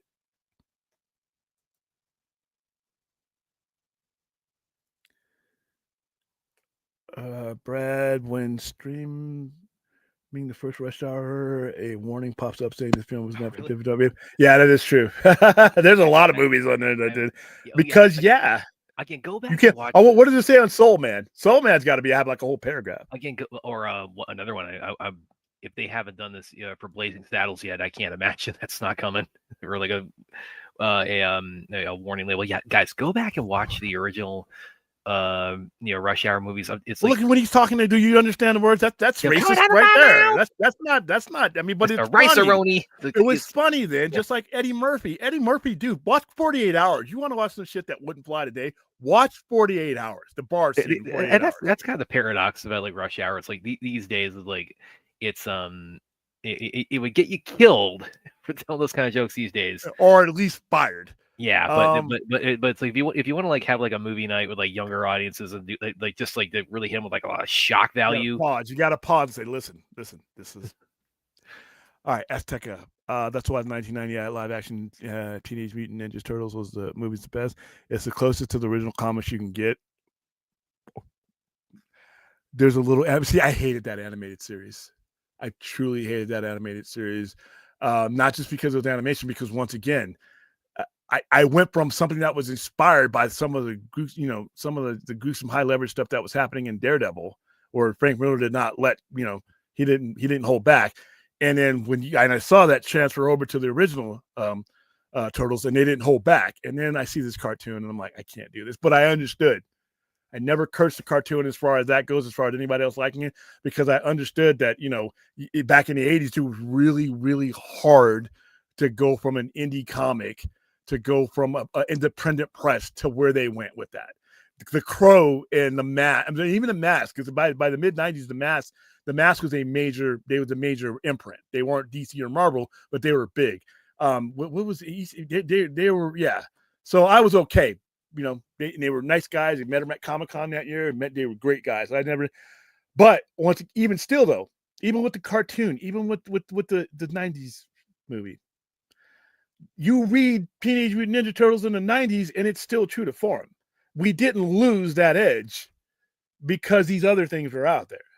And that's what I mean. You don't have to, not everything has to be warped into one funnel, that's all. There are dark moments in the 1990 film. It was well balanced. Secret of the Ooze, they went full set. Full Secret of the Ooze is awful. Well, and I remember like the whole thing with the turtles. Okay, here's it. There's a scene in and I love Secret of the Ooze. That's my favorite of the original three. But there's a scene where the turtles are all caught in this net, and they don't use their swords to cut through the net. And the reason why they don't is because there was like a stipulation from like the first movie to the second. It's like, okay, we got some complaints from parents about the turtles using swords and using sai, using bladed weapons, so we can't show them using anything that cuts people. They're ninjas, but they can't use like swords. Okay. Say no more. You met him is my favorite movies. I can't wait. Are you getting a sequel of that? It's been a while. It's been a couple years. They have the they've got let me pull that up because they do have a like an animated series that's kind of connecting that right now, and there is a because I enjoyed that a lot. That was that's probably we promoted that. And I didn't love it, like but yeah, it was closer to what I see the Turtles as. Yeah, they've got the Tales of the Teenage Mutant Ninja Turtles on Paramount Plus as it started last August, and then the sequel is dated for September 17, 2027. Yeah, guys. I did. I watched it all, guys. I mean, I just, like I said, and I love the fact that you guys love it and it was there for you. All I'm saying is, like I said, and I've been consistent about when it comes to these comic book IPs or these IPs, you can do, and Scott Snyder has shown you the way. He's carrying the torch. You can do it all. There is an audience out there for it all, especially with the Turtles. Turtles has been around. We're coming up on 35, 36 years. You have two generations in there that you're talking to. And not the latter half of that generation is not going to be into the same things yet as the forward half of that generation. You don't need to not do something to do something else. Neither one of these things are going to cost you a crap load of money in modern money. I mean, I think that 125 and 14 is going to be a little bit more, but I think you could make it back. But I think Ronin amongst turtle people of all. Because the people who I'm selling the last Ronin to are people who love those. Are people who love ice, Vanilla Ice. Doing the dance. Those people. That's my favorite Turtles movie. I'm sorry. It is. I haven't eaten yet, so there's nothing for me to vomit. But here's the thing. Those people, who do you think I'm selling Last Ronin to? It's the Turtle Nation that came and supported Last Ronin. The general audience wasn't necessarily the one. It's turtle fools that are coming in. I just sold the hardcover the other day to somebody who did, and this is a turtle story that they've been waiting for. Neither one of us they didn't disown the Ooze. They didn't disown 1990. They didn't disown the cartoon. This is the natural progression for them. So their customer is the Last Ronin. And when I hear David Ellison say that, I'm like, dude, Turtle customers are the ones that made Last Ronin a hit. They're the ones. So you can do the fluff, but you can also do Last Ronin. But why is it, why is there an exclusive or an absolute here is what I'm saying. Okay, guys. So I just put this in the bringing up one of the spin. The chat. I put it's called Rush Hour Racist Moments. Oh, dude, that's so again, to give you context again, like this is why I'm just so dubious about another Rush Hour. Part of it is because and I can watch the jokes, like, because I was of the generation that was like in the audience during that time. It's like, okay, you understand the context, like, do you understand the words that it comes? Yeah, that's not happening today. Yeah. So, but honestly, I think what's really great, because this compiles like a lot of like that humor in this one video. So I give that a look, guys. You know what's crazy about that? I think actually probably the thing that might slide by the easiest today. It's the fight scene in the bar where he like says, there's the misunderstanding about like say what I say, and they go, okay, what's up, to the bartender, and it causes a big fight. Yeah, that's slapstick. I think you'd be fine there. That might actually that would be the one that would get the best excuse today, because it's clearly a misunderstanding. Peter Laird was him. Yeah. And Peter, listen, these guys were involved in all of it, and they understood. And I listen, them going for the bucks. I don't mind that. I don't mind the existence of all of this stuff. What I'm saying is, why does any of that mean I can't get the Last Ronin when the people who made the Last Ronin sell out are the Turtle people that made all this popular? That's the kind of math that I need to see. Is David Ellison, when you say that, if that's truly you that said that, if you said that or paraphrase or whatever, you're basically not understanding the lineage of these guys, where your demo is. Now, I'm a little tiny shop, but I guarantee you that, the majority of those people who are picking up the Last Ronin were Turtle fans of all ages. Not too young, but I've sold it with parents. I've had families in here that crim up on Turtles, and now, what do you think the best story is for them? Now, I show them the stuff, the family stuff that's over there. You got a lot of IDW, cool stuff. It's good too, right? Fine. But they see the excitement in my eyes, and I give it to the parents, flip through this. And I have a household that I've sold 4 copies to, because I gave it to the dad, who is a Turtles fan. He's the same age as I am, and he came through. He loves the stuff. He loves the Go Ninja stuff. He loves all that stuff, right?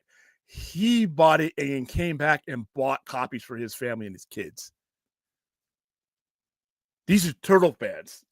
I think that there's a lot more money and diversity in the Turtle community than David Ellison and a lot of other people think. Have your fluff, that's fine, but that shouldn't stop you from doing, run. That's all. I'm sorry. I'm just reading through my article and about you found your buddy, your stalker. I was like all the tribes, the ugly women on this side, all the fine women on this side. It's like, come on, guys. Would Porky's be not by a major studio? However, Lloyd, I know you watch every now and then. Choma would do the fuck out of Porky's. Yeah. So yeah. Which one of you hit me? Yeah. All right, guys. Got me hyped up on this Ronin stuff. There's 2 things that I want to talk about no more is the Lanterns and Ronin. Because one I'm not getting, and the other one I ain't getting for a while. And the merger, because it's not. Let's just fuck this. You want to get to the point. Oh yeah, this one. I did always look like, which one y'all keep me? I love that scene. He's just like he's ready to put a foot just flies out of nowhere and nails him. I want this merger to be over so we can start putting things back together and seeing what I need to avoid and not watch and not be excited for. Because like I said, I'm just not a big fan of the people who I think are going to or people who he's got there's a lot of Hollywood that is straddled. Talk to James Gunn, be honest with you. James Gunn's a comic fan. That's the wild card in all of this. And I know a lot of people, we've been through the whole Snyder thing, and that is their default reason for hating James Gunn. I feel your anger, but I think it's misguided and misdirected. It's not James Gunn's fault that he succeeded a litany of fucking morons. But I think that's the right guy. This guy understands. Now, I think that the people who work for James Gunn, that are the PR people need to take his energy, and they need to be doing a lot more. I think the current establishment that runs DC PR is doing a disservice, because DC right now, and I said this on the vodka stream, they're doing a lot of good things. They're doing a lot of good things that really should be having a chain reaction to other things. Hey, I can't talk about, there's no lanterns to talk about until after Comic-Con. You know, bitches better be there. Okay. Take that same audience that was watching Superman, that was watching Peacemaker, that's watching Keith, and keep my attention, and let's talk about Absolute Batman. I know you can get Scott Snyder. He returned my messages. I'm a nobody. Let's talk Absolute. God, we gotta get it. Come on, we gotta get him on our show at some point. I'm trying. I just don't want to push too hard, because he's. I get that, but he's like the fact that he responded to and he's responded all the time. He gives me the copy. Getting early copies, like you PDF copies, like directly from the man. Thank you, Scott Snyder, for giving a shit about what this YouTube nobody thought about your thing, because I was well, since you asked, and I really love that issue. But yeah, I want to see DC. I want to see the fusion there.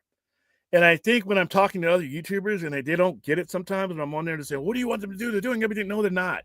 No, they're not.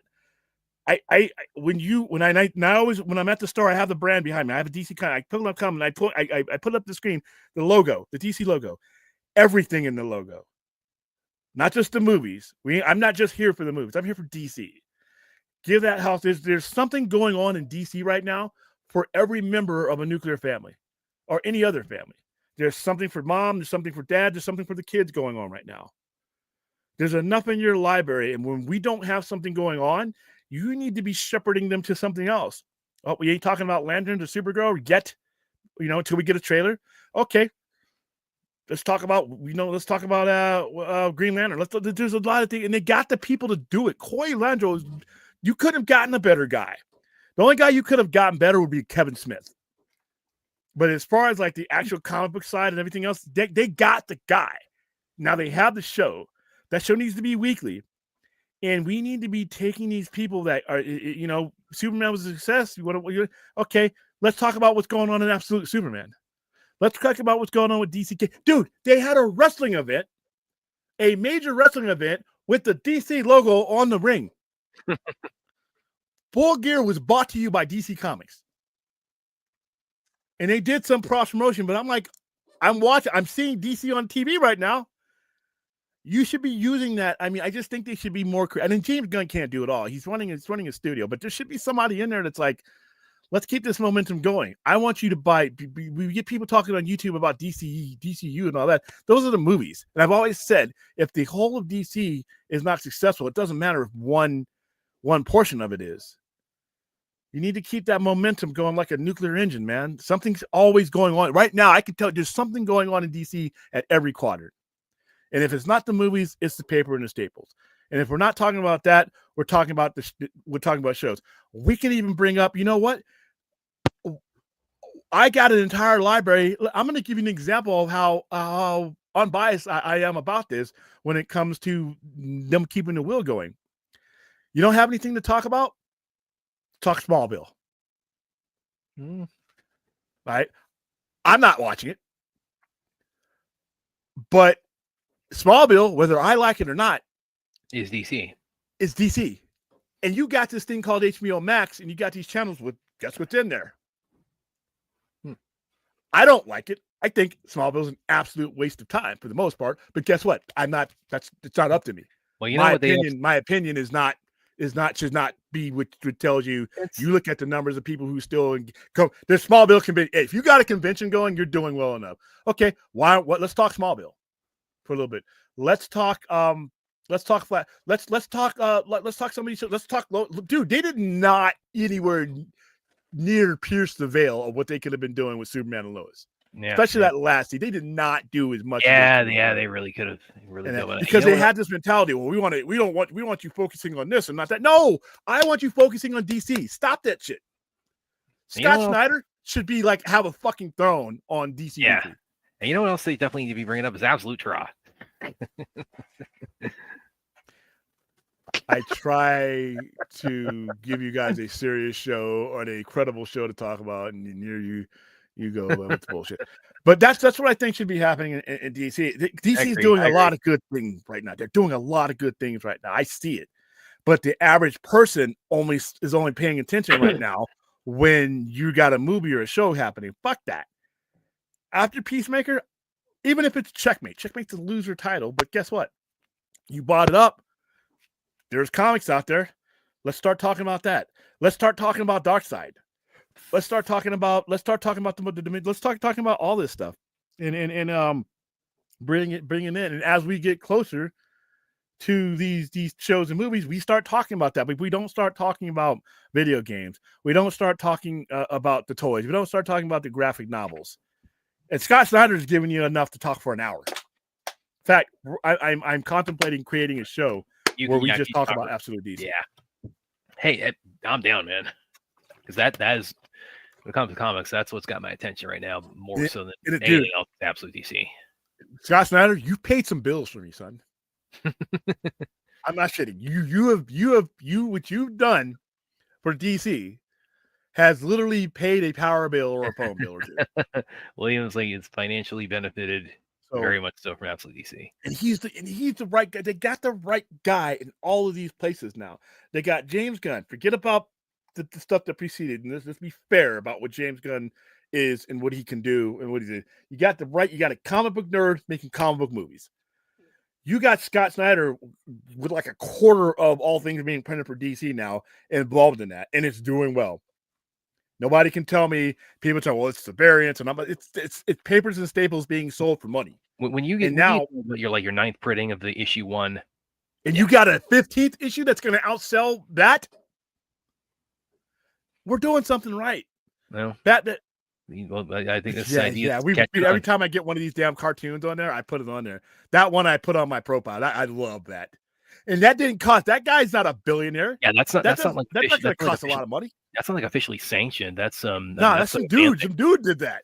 That's a fan thing that looks like it could be official. But that dude. Oh, dude, this is James. I'm giving this to you for free.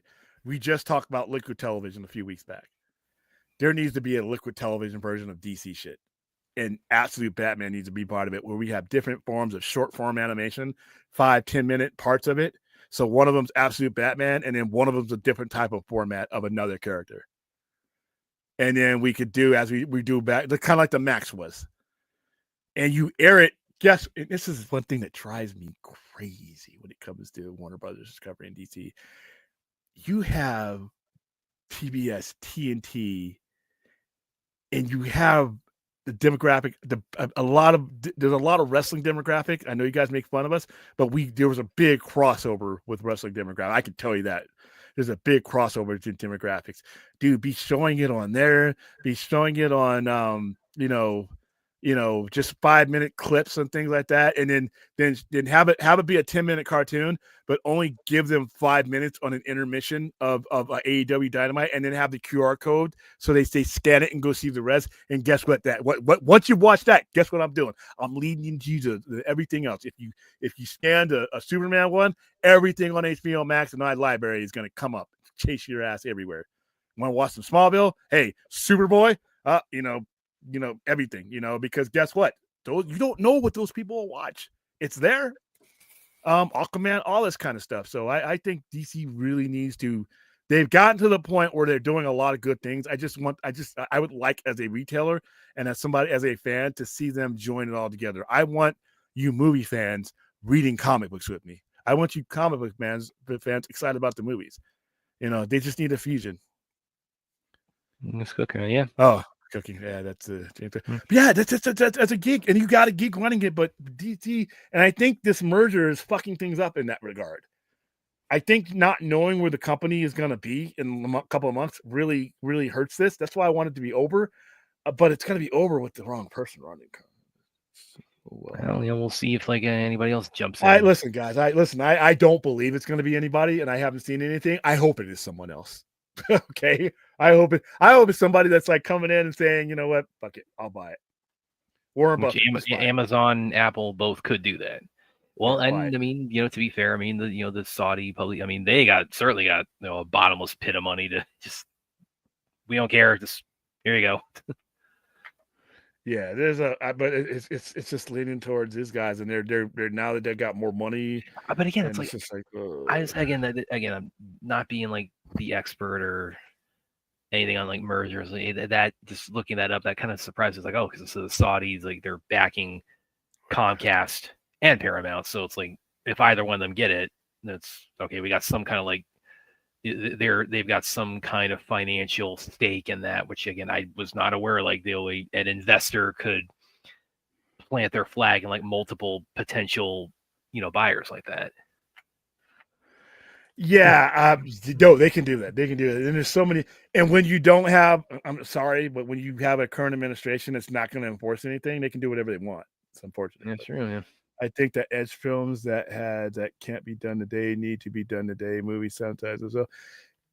I'm not totally in disagreement with you, but you got to realize that when you're making movies on borrowed money, people are just not going to take those risks today. They can't afford to they can't afford to be offended. I agree with you, but at the same time, the financial reality is that you got your audience is in the same pool as the people that you might be offending.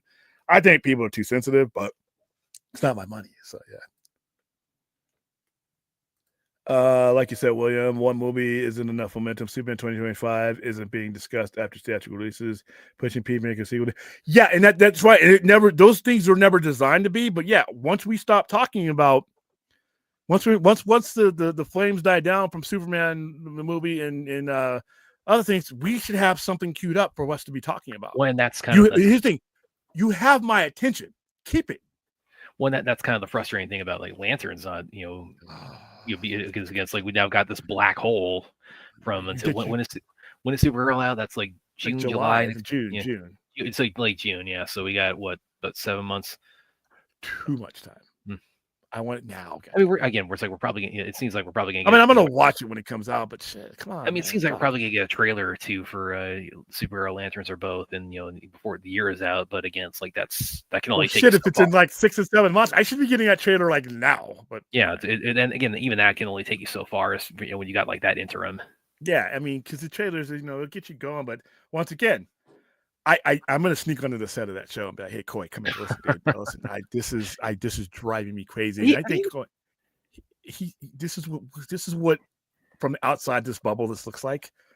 Let's talk about the shit. You know what we need to be talking about. Yeah, you got it sitting next to you. You have to show without like prying too much. Like when any like the DMs you've had with Scott Snyder, have you talked about with any of this like with him? Not yet. I don't want to come on. You okay? I don't want to become that guy. Yeah. Like, hey, as he, like I said, Scott, if you're watching, I've sent you the link. When it feels that we do, I just don't want to be that guy. But I would love to have him on. I would love to talk to him. That'd be different things. And he's been on other shows. It's just like I said, those shows have like 1 million followers, and probably looking at mine like. I think probably also. I mean, you have the benefit of also being a comic book retailer. That probably kind of grease the wheels on like direct communication. That might help. Like I said, he and I because like I said, a whole bunch of people jumped on that line and said, "Hey, how can I get a copy?" I'm like, "Dude, if I got it, you can get it." But I would love to interview him. I met him. I have a signed copy of Absolute Batman #1. It's actually a third printing, but I got this cover because of the where I wanted him to sign on the motorcycle. They ended up signing on the other side, but third printing, who knows how much that was, but I'm never selling it. So and I got the picture of him. He's just he's what DC needed. He's what the Papers and Staples needed. I'd say, yeah. All right. Okay, guys. I gotta eat and I gotta get up early. Wow, tomorrow's Wednesday, our marathon. I will have a final lineup for the marathon by tomorrow night. We already have 2 movies. Obviously, we're gonna do Thanksgiving, Train to Busan.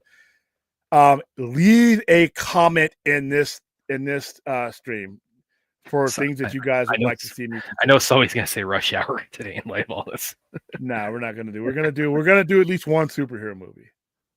I don't know what superhero movie it is. We're gonna do one superhero movie tomorrow night. It's not gonna be any of the Snyder movies, is it?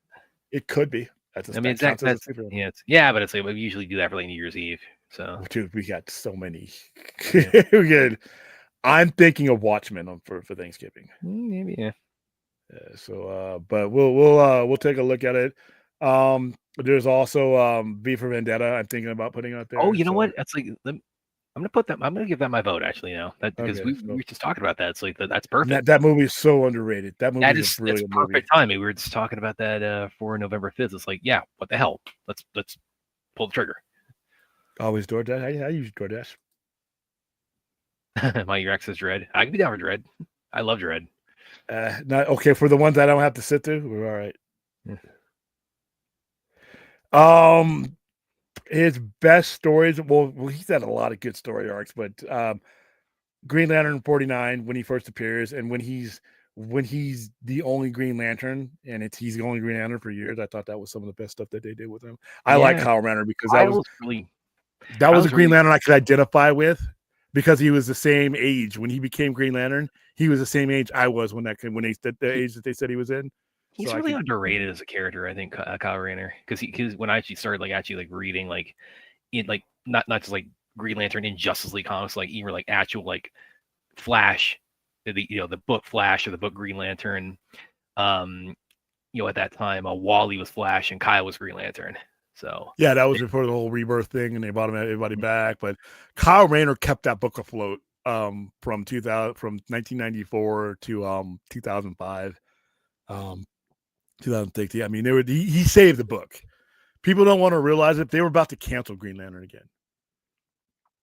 After Emerald Twilight, after the whole Return of Superman and the Reign of Superman and all that stuff, they were about to it was on its third volume. And it wasn't selling. People weren't buying the book. They're about to cancel it. That's why Daryl Banks and Ron Mars got the license to do what they did. They said, whatever you did is not going to matter. We're going to cancel the book anyway. And they brought in Kyle Rayner.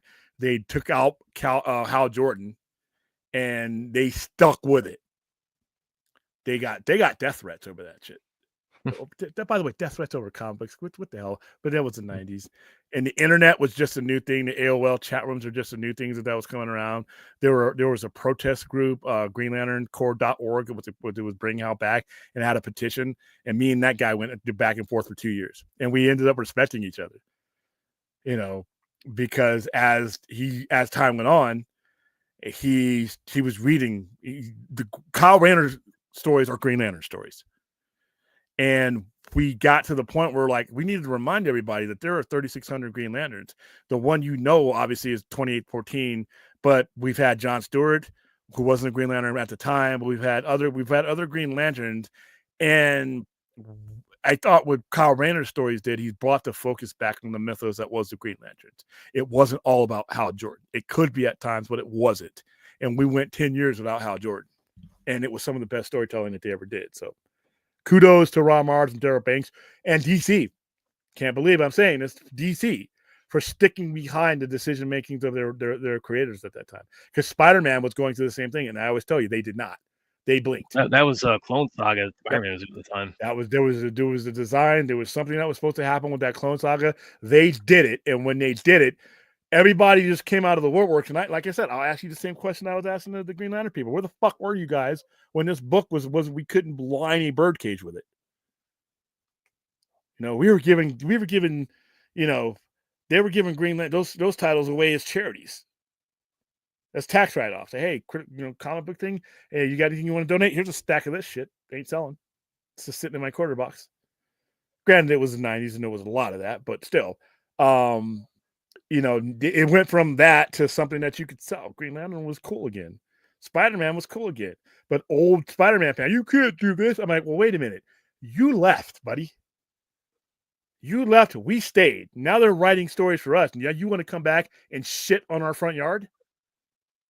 So, yeah, kudos to DC in the 90s. I mean, didn't do a lot of great things in the 90s, but they did that. And that had a lasting effect. So, all right, guys. He may get. I don't see why he wouldn't. I can see it. Why is Tim Drake Dark Horse Rush for the cinematic Robin? Well, because if they're doing a story of an older Batman with Damian's a Robin, but Tim Drake is also a Robin or Red something. Yeah, he's something else too. But Yeah, it all depends on where to go. You never had AOL account? That was the internet for me. It was either AOL or they had that Comcast. There's something else that was on there. It was only one or two things. It was only yeah. Well, Jeff Johns did some good. He did some good stuff with Green Lantern, but the whole Parallax being the demon inside the power battery, and that's why Hal Jordan went bad.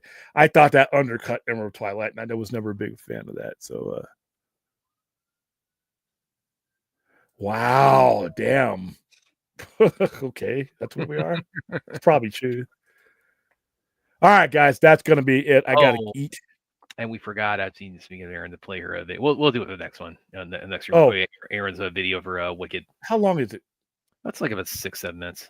Oh yeah, that's pretty long. Yeah, we'll get to it. We'll probably show it during the review. We'll probably, but you guys went and saw it late though, so I really couldn't. I didn't see it all. But. All right, guys. That is it. I do not know. I've always told you I would jump on when I can. I will not be on the air on Friday at all, period, because it's Black Friday. Small Business Saturday. We'll be dead tired by the end of the day, I'd imagine. Yeah. What we're gonna do? We're gonna do our show, but this Saturday, a Small Business Saturday, which is another carryover. And plus, we're giving away 5 Nights at Freddy's tickets for Black Friday, so I know that's going to be busy. Thursday is Thanksgiving. You'll get more of us than you really want, and I got to coordinate with you later on today how we're going to do the handoff so that we can both be with our families and not, one person can carry one person to stream. So we'll do things like that. But you will be with us on Thursday. We have a rep from AFSB that's supposed to jump in for a little bit at some point, and if that happens, we'll pause what we're doing.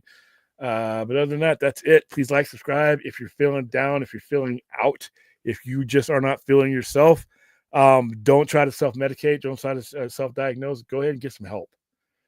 None of this stuff we're going through right now is worth losing you.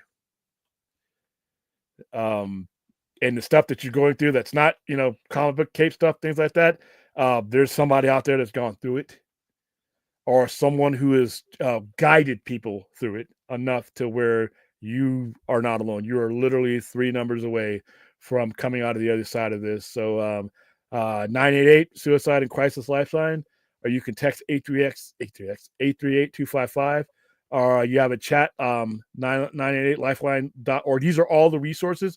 These are the resources that the Army uses, but they will take civilians as well. So like I said, I've always said since we've been doing this campaign, this is the tough time for a lot of people. This is a tough time.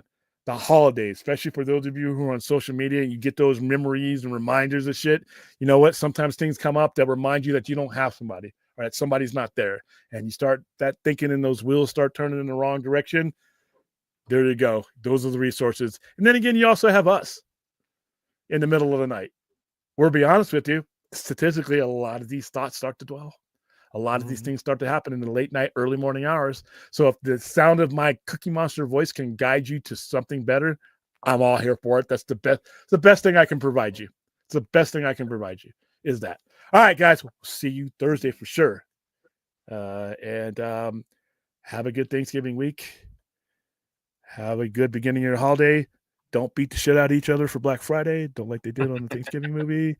Be honest with you, the real secret is that there are better deals in 2 weeks, because once people stop buying stuff and can't afford to buy stuff at the Black Friday prices, or they can't make it, there's a whole warehouse full of shit for them to pull out for Black Friday too. Trust me, I know. I've been inside retail. Have a nice night, guys, or morning.